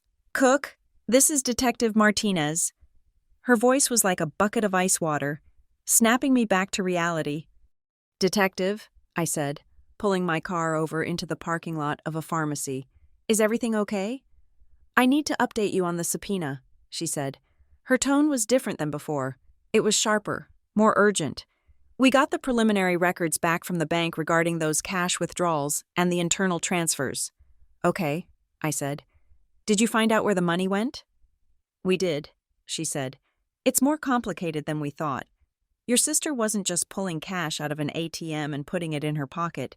She was using a digital wallet app, Venmo and Zelle mostly, to cycle the money." "Cycle it to who?" "She was sending it to an intermediary account," Martinez said. "A strictly online checking account under her name. That's why it didn't show up immediately on your parents' main statements. She was laundering it. Essentially, washing it through a middleman." "But where did it go from there?" I asked. "That's the part you need to hear," Martinez said. "From that intermediary account, there were monthly transfers out, consistent transfers, and they were going directly into a joint account at First Citizens Bank." "The account ending in 1127? I asked. My voice barely a whisper. "That's the one," Martinez confirmed. "But here's the kicker. Nora, the transaction descriptions weren't marked as loan repayment or gift. They were marked as household contribution and rent." I stared at the dashboard of my car. "Rent?" "It looks like your parents were charging your sister rent," Martinez said, "and she was paying that rent using the money she stole from you." I felt the world tilt. "So, they were profiting. They weren't just enabling her, they were collecting a paycheck from her." "It gets worse," Martinez said. "I shouldn't be telling you this much, but you're the victim, and I need you to understand the scope of what we are dealing with. We matched the dates of the largest transfers into your parents' account with the dates of significant outflows from their account." "Outflows for what?" "Home improvements," Martinez said. 3 days after a $4,000 transfer from your sister's fraudulent account to your parents' account, your parents wrote a check for $3,800 to Precision Roofing Siding. I closed my eyes. The roof. I remembered last summer. I had gone over for a barbecue. My father was bragging about the new roof. He said they had finally saved up enough to replace the shingles that were leaking. He looked so proud. He stood there, flipping burgers, telling me about the 30-year warranty. I had congratulated him. I had eaten a burger under that roof. "And the kitchen?" I asked, my voice trembling. "We are still tracing those exact amounts," Martinez said, "but the timeline aligns. There was a large influx of cash into their account the same week the contractor was paid for the cabinetry." I felt sick, physically, violently sick. It wasn't just that they chose her over me. It wasn't just that they loved her more. It was that they were eating my flesh. They knew she didn't have a job. They knew she was struggling. And yet, they demanded rent. They accepted thousands of dollars from a daughter who had zero income. They had to know, on some level, they had to know something was wrong. You don't get blood from a stone unless someone is bleeding. "Nora?" Martinez asked. "Are you there?" "I'm here," I said. "This changes the case," Martinez said. "This isn't just identity theft by a sister anymore. We are looking at potential conspiracy. We are looking at receiving stolen property. Your parents are now persons of interest in the financial investigation." "Do they know?" I asked. "Not yet," Martinez said. "We are going to bring them in for questioning once we have the certified bank records next week. I wanted you to know first, because when this drops, it's going to get very ugly." "It's already ugly." "Detective," I said. I hung up the phone. I sat there in the silence of the parking lot. I thought about the tribunal I had just left. I thought about my mother's face when she called me vindictive. I thought about my father's self-righteous anger. They had sat there, judging me, shaming me, telling me I was destroying the family, all while they were living under a roof paid for by my credit rating, all while they were driving a car subsidized by my debt. They weren't protecting Callie because she was fragile. They were protecting Callie because she was their golden goose, and I was just the feed. I looked at my hands. They were still the hands of an accountant, practical, clean, but now They formed into fists. I had gone to that meeting thinking I could salvage something. I thought I was fighting for my money. I realize now I was fighting for my reality. They had gaslit me into believing I was the problem. But the numbers didn't lie. The bank transfers didn't have emotions. They didn't have favorite children. They just had a source and a destination. And the destination was 42 Oak Creek Lane. I put the car in gear. I wasn't going home to cry. I was going home to prepare. If they wanted a war, if they wanted to call me vindictive, then I would show them what the word actually meant. I would show them that the truth is the most vindictive thing of all. The morning of the arraignment hearing at Oak Ridge County Superior Court was gray and damp, the kind of weather that makes the marble floors of a courthouse slick and treacherous. I arrived 30 minutes early. I sat in my car for 10 of those minutes, checking my lipstick in the rearview mirror. I was not wearing the soft pastels my mother always said made me look approachable. I was wearing a navy blue blazer, a crisp white button-down shirt, buttoned to the collar, and tailored trousers. I looked like an accountant. I looked like the personification of an audit. I walked through the metal detectors, my heels clicking a steady rhythm on the floor. I felt a strange sense of detachment. The Nora who had cried in the kitchen, the Nora who had begged for a repayment plan, was gone. In her place was a witness for the prosecution. The courtroom was smaller than I expected, smelling of lemon polish and stale anxiety. I took a seat in the third row on the prosecution side. I did not look at the defense table immediately. I set my purse down, crossed my ankles, and waited. When the doors opened and my family walked in, the air in the room seemed to drop 10 degrees. Callie entered first. She had clearly been coached by her defense attorney on how to dress for sympathy. She was wearing a loose, oversized gray cardigan that swallowed her frame, making her look tiny and defenseless. Her hair was pulled back in a low, messy bun, wisps of it framing a face that was devoid of makeup. She looked pale, tragic, and young. But as she passed the bar to take her seat at the defense table, she glanced at me. Her eyes were not tragic, they were cold. They were the eyes of a gambler who was annoyed that the house had finally called her bluff. Behind her came my parents. Greg and Marlene Cook walked down the aisle with their heads held high, projecting an air of dignified suffering. My mother was clutching a rosary beads in one hand and my father's arm with the other. They walked right past the row where I was sitting. My father's eyes skimmed over me as if I were a piece of furniture, a stain on the bench that he chose not to acknowledge. My mother didn't look at me at all. Her gaze was fixed lovingly on the back of Callie's head. They sat directly behind the defense table. The visual messaging was clear. It was the three of them against the world. It was the three of them against me. The bailiff called the court to order. Judge Alana Whitaker entered. I had read about her. She was a former prosecutor, known for her impatience with theatrics and her obsession with paper trails. She sat down, adjusted her glasses, and opened the file in front of her. The proceeding began with the usual legal administrative dance.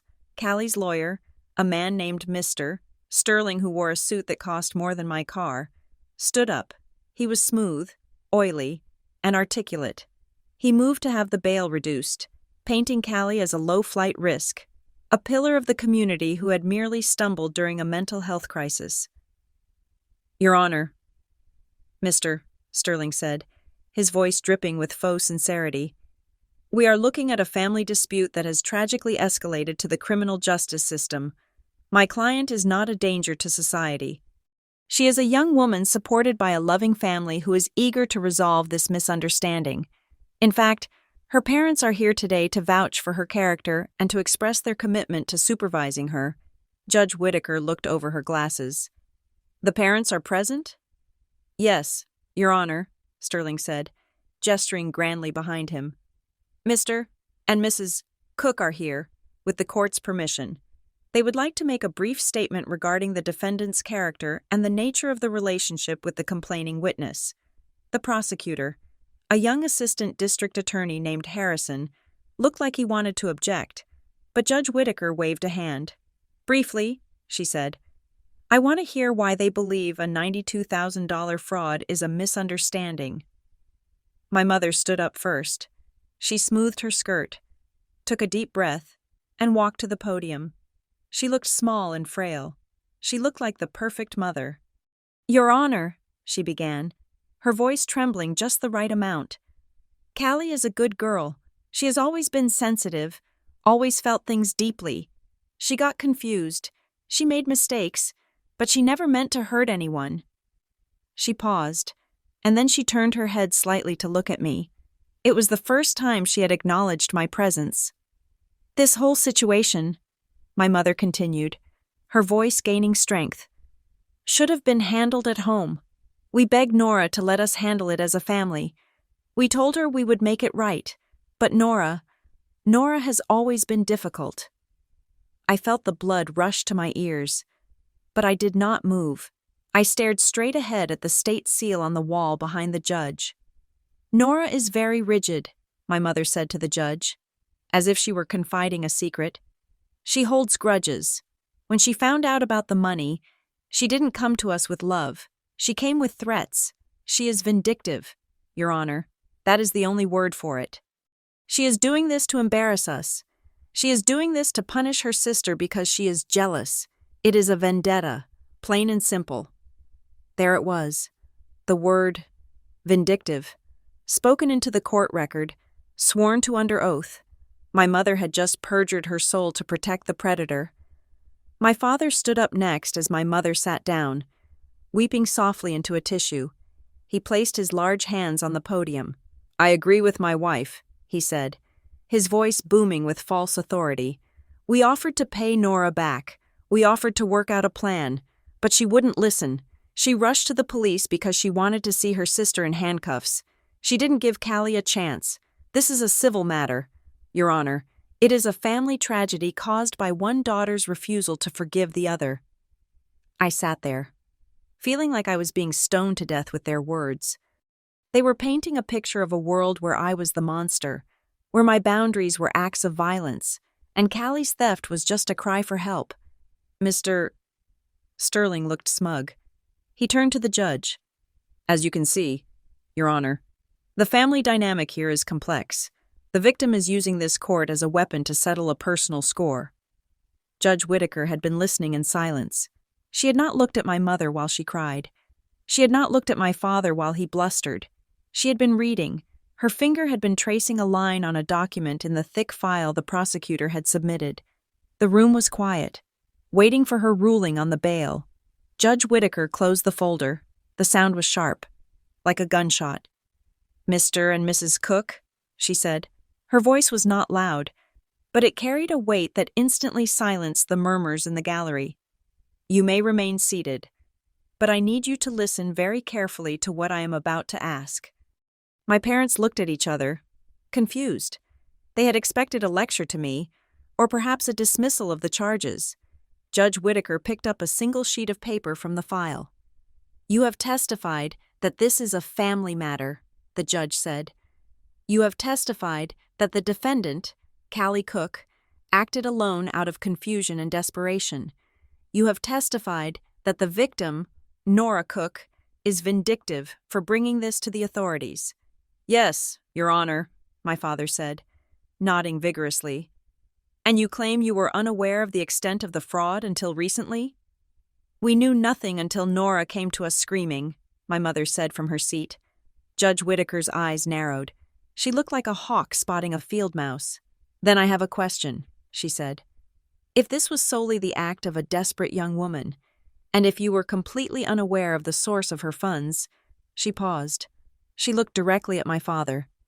"Can you explain to this court why $18,200 of the cash withdrawn from Nora Cook's fraudulent accounts was transferred, via a digital intermediary, directly into a joint checking account at First Citizens Bank ending in 1127? The silence that followed was absolute. It was a vacuum. It sucked the air out of the room. My mother stopped crying mid-sob. Her mouth opened, but no sound came out.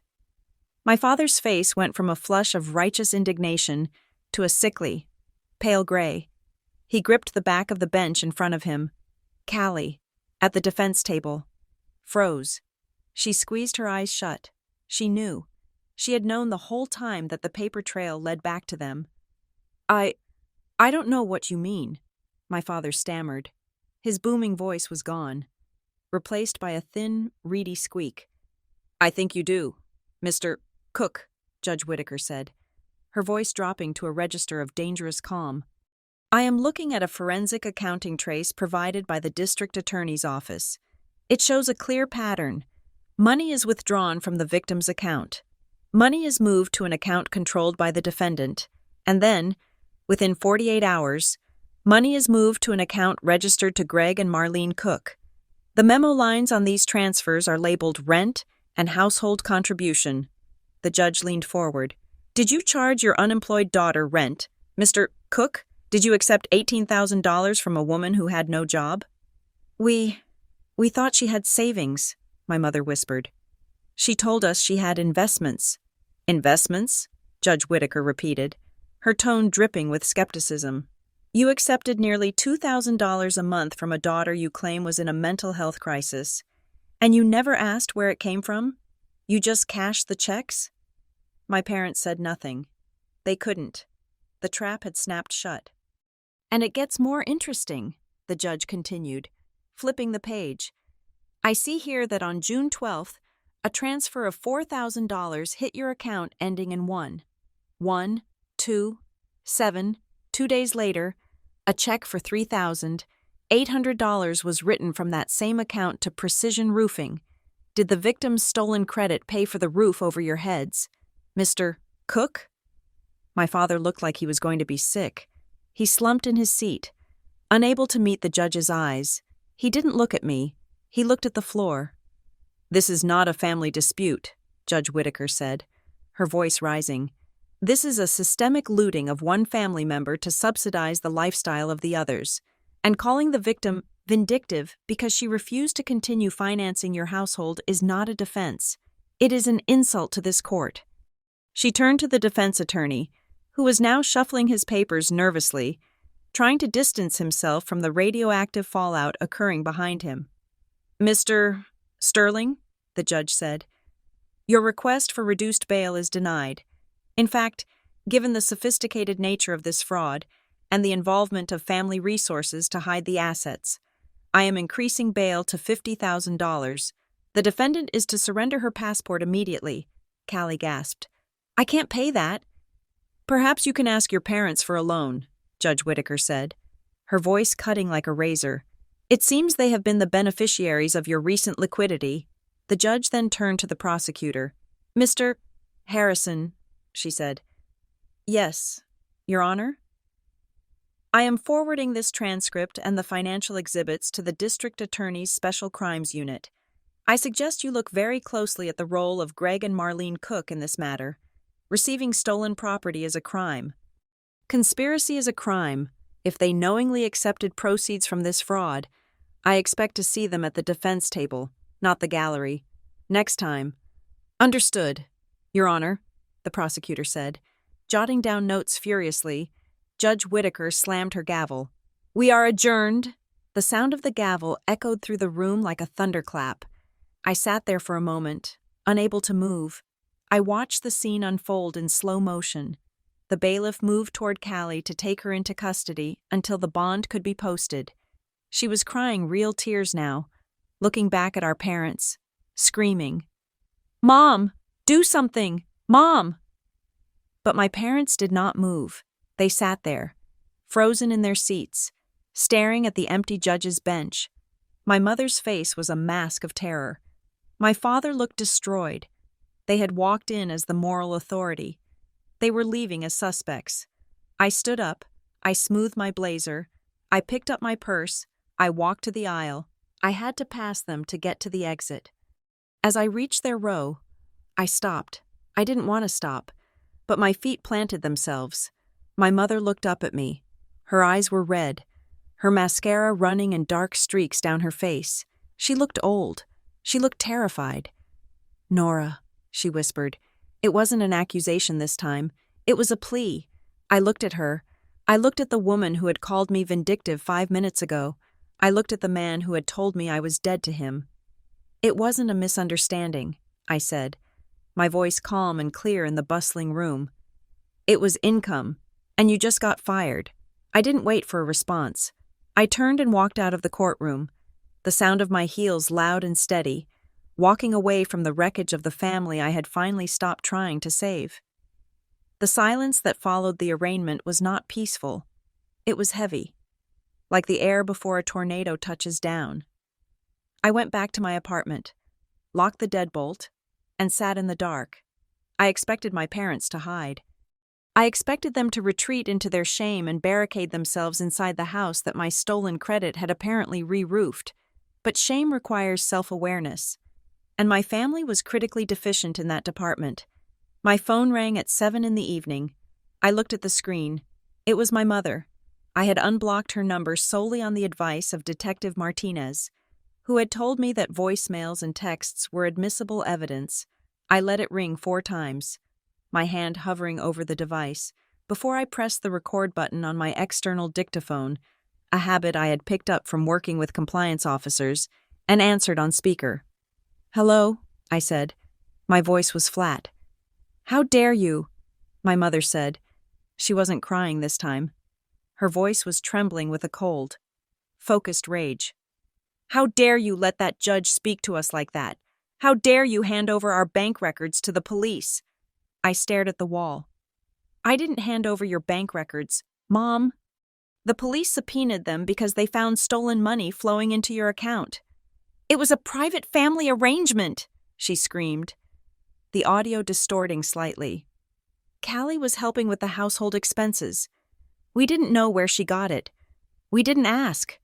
That is how families work. Nora, you trust each other. You don't audit each other. You charged an unemployed daughter rent," I said. "You took $18,000 from a woman who you knew had zero income. Did you really think she won the lottery? Or did you just not care who she was hurting as long as your bills were paid?" "We are your parents," she shouted. "We raised you. We sacrificed for you. And this is how you repay us? By humiliating us in open court? Do you know what the neighbors are going to say? Do you know that Mrs. Higgins was in the gallery? She saw everything. You have ruined our reputation in this town." It was breathtaking.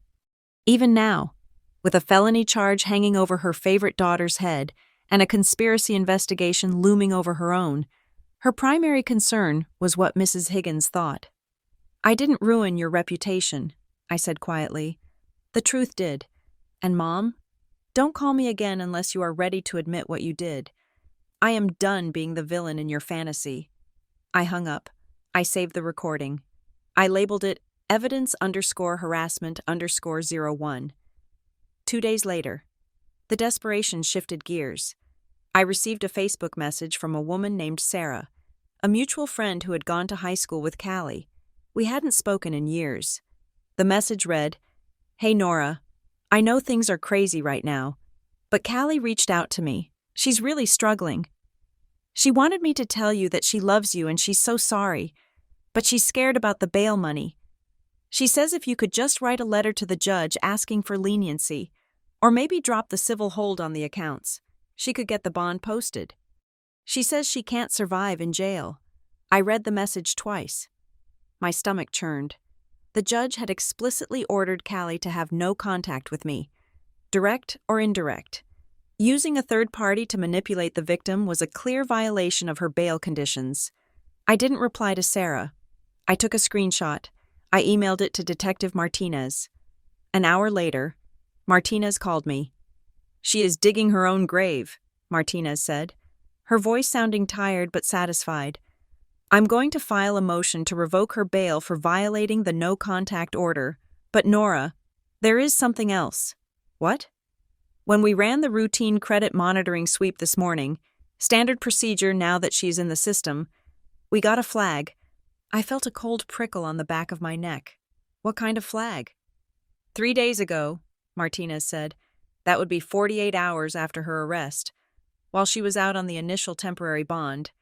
Someone tried to open a new utility account for high-speed fiber internet and a premier cable package at an apartment complex on the north side of town.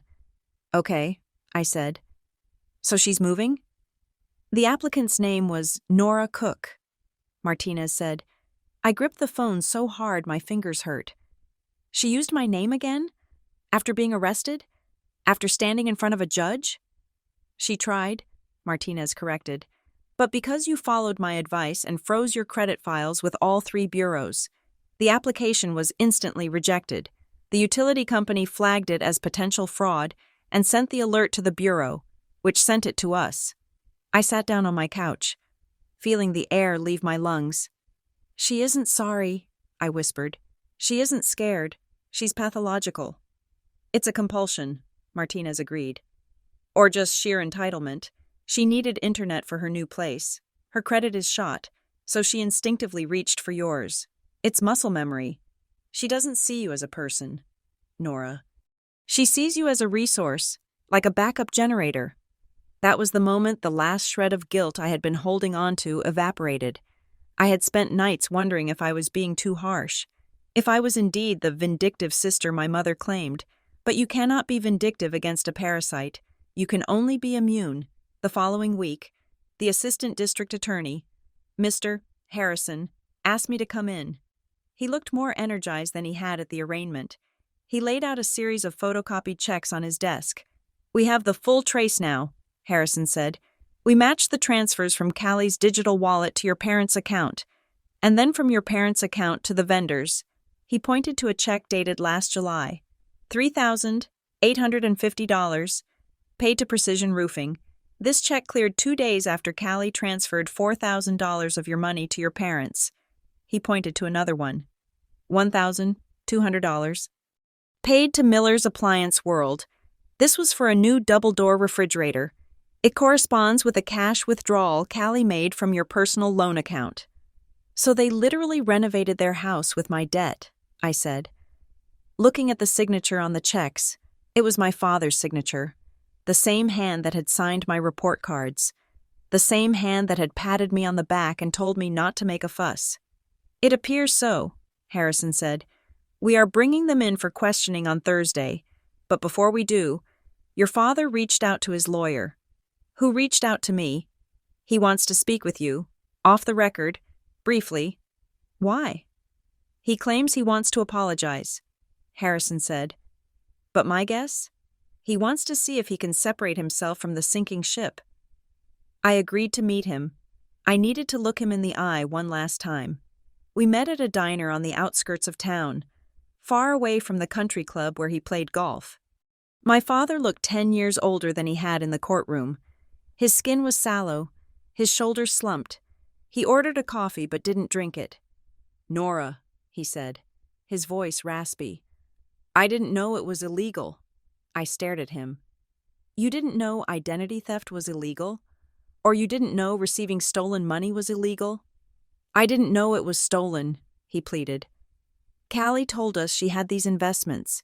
She said she was doing crypto, or day trading, or something. We didn't understand it. We just saw that she had money. And she wanted to help out. The roof was leaking. Nora, the quote was so high. When she offered to cover it, we were just relieved. Dad, I said, leaning forward, you are a retired insurance adjuster. You spent 40 years investigating claims. Are you telling me that your unemployed daughter, who has a history of financial instability, suddenly started handing you thousands of dollars in cash, and your professional instinct didn't trigger a single red flag? He looked down at his coffee cup. I didn't want to look, he admitted, his voice barely audible. I wanted to believe her. I wanted to believe that she was finally succeeding.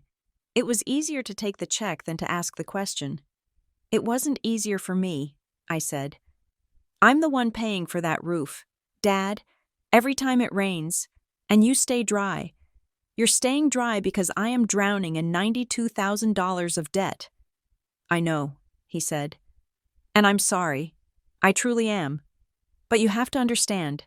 Your mother, she can't handle this. If I get charged, if I go to jail, it will kill her. So what are you asking? I'm asking you to tell the prosecutor that we didn't know, he said. Tell them we were just gullible old parents. Don't let them charge us with conspiracy. Please, Nora. For the family. I repeated. You know, that word used to mean something to me, but now I realize it was just a code word for protect Callie at all costs. That's not true, he protested. It is true, I said. You aren't here because you're sorry you took my money. You're here because you're scared of the consequences. You sold me out for a refrigerator and some shingles. Dad, that is what I'm worth to you. I stood up. I left a $5 bill on the table for the coffee he didn't drink. I can't save you, I said. I told the truth. Whatever happens now is just the math working itself out. The final blow came 3 days later, and it didn't come from the police or my parents. It came from Callie herself. Mr. Harrison called me into his office again. He looked grim. We offered your sister a plea deal, he said. Given the overwhelming evidence and the new attempt to open utilities in your name, we told her we would take a heavy sentence off the table if she pleaded guilty to all counts and provided a full allocution, meaning she has to explain exactly how the fraud worked and who benefited. Did she take it? She did, Harrison said, but she added a detail that we weren't expecting. He slid a transcript across the desk. It was from her interview with the investigators that morning. I read the highlighted section. Investigator. Why did you target your sister specifically? Why not a stranger? Callie. Because my mom said it would be okay. Investigator. Your mother told you to steal from Nora? Callie. Not in those exact words, but when I told Mom I was drowning in debt and I didn't know what to do, she told me that Nora had plenty of credit. She said Nora was the strong one. She said, Nora can handle a little pressure. She always figures it out. Mom said if I used Nora's name to get back on my feet, we could just pay it back later, and Nora probably wouldn't even notice because she's so busy with work. Mom said Nora was the easy one. I dropped the paper. The room spun. It wasn't just negligence. It wasn't just turning a blind eye. My mother had pointed the weapon. All those years of being called the easy child, the low-maintenance one, the independent one, it wasn't praise. It was a grooming process.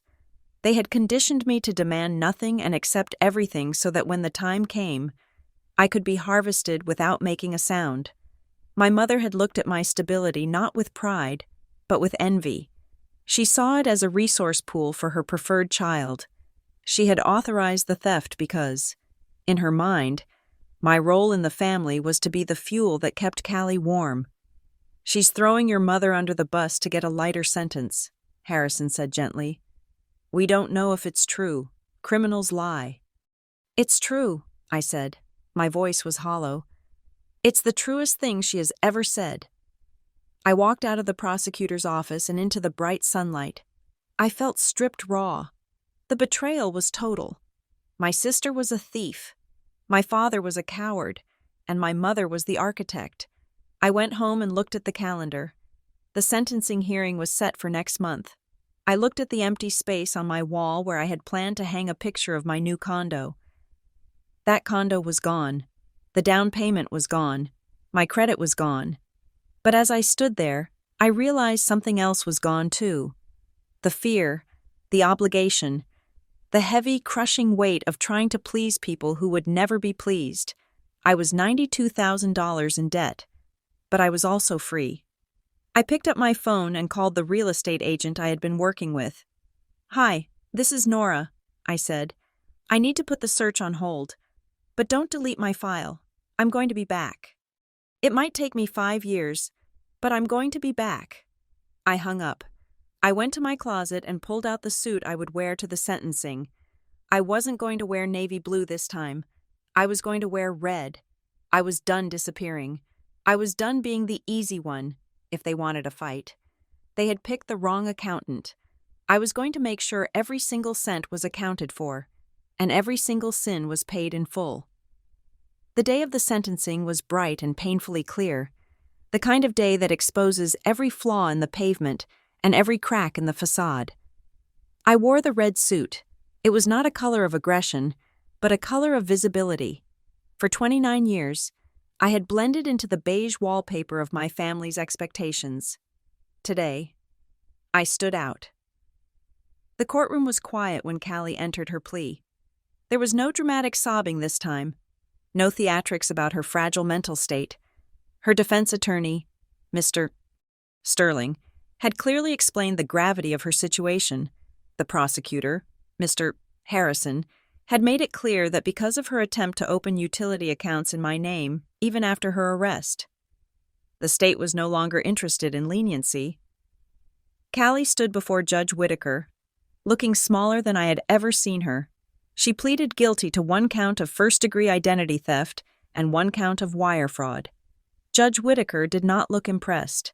She adjusted her glasses and looked down at my sister with a gaze that could strip paint. "Ms. Cook," the judge said, her voice echoing in the silent room, "you have treated your sister's financial identity as a renewable resource. You cannibalized her future to fund your present. That stops today." The sentence was not a slap on the wrist. It was a leash. Callie was sentenced to 5 years of strict probation. She was ordered to perform 500 hours of community service. She was mandated to attend weekly financial literacy and ethics counseling sessions, but the hammer blow was the restitution. The judge ordered her to repay the full amount of $92,415.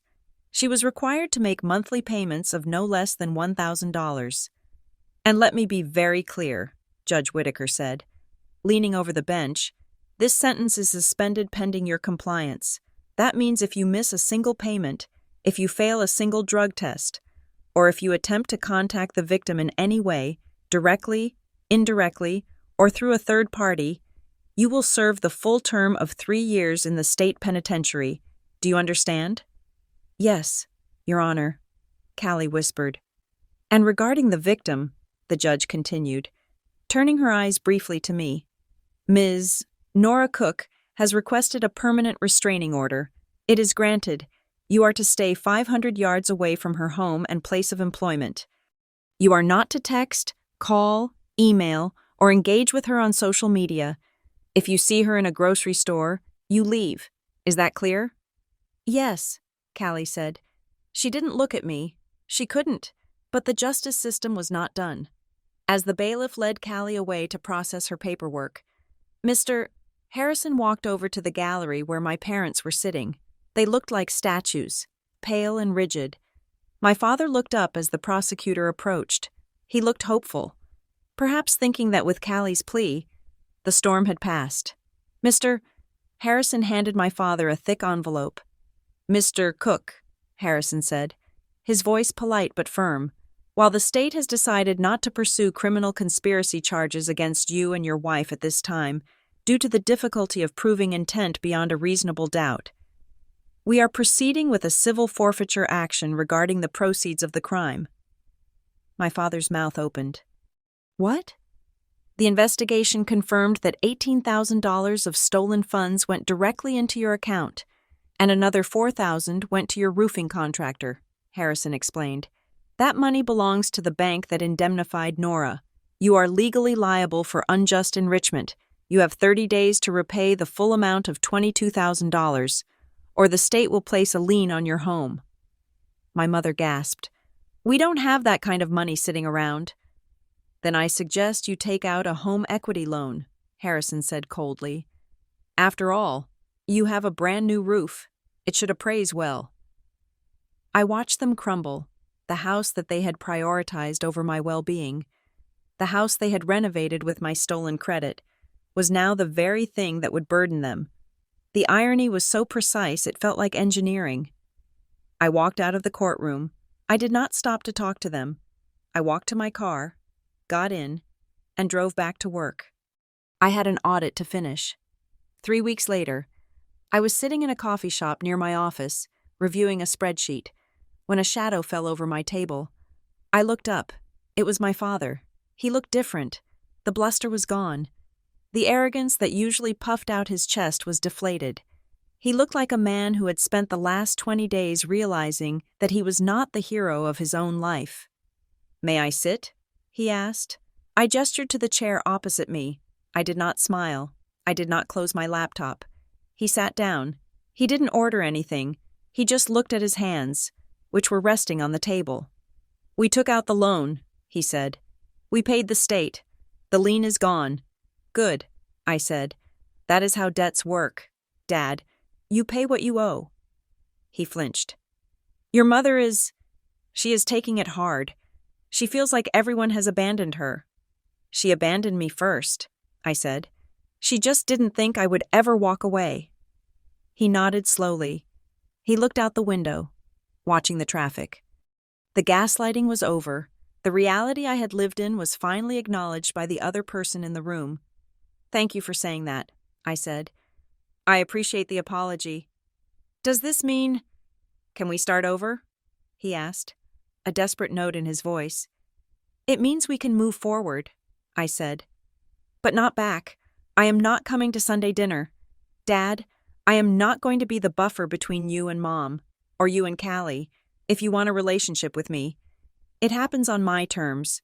No talk of Callie, no guilt trips, and no financial entanglements. Ever. He nodded. He understood. The old Nora was dead. The new Nora was an accountant who knew the value of a boundary. My mother never apologized. She still told the neighbors that I was hard-hearted, that I had destroyed the family over a misunderstanding, but her words had no power over me anymore. Vindictive is only an insult if you believe you should be a victim. I no longer believe that. My recovery was slow, but steady. With the police report and the court judgment in hand, I worked with the credit bureaus. One by one, the fraudulent accounts were deleted. My score began to climb, 500, 600, 680.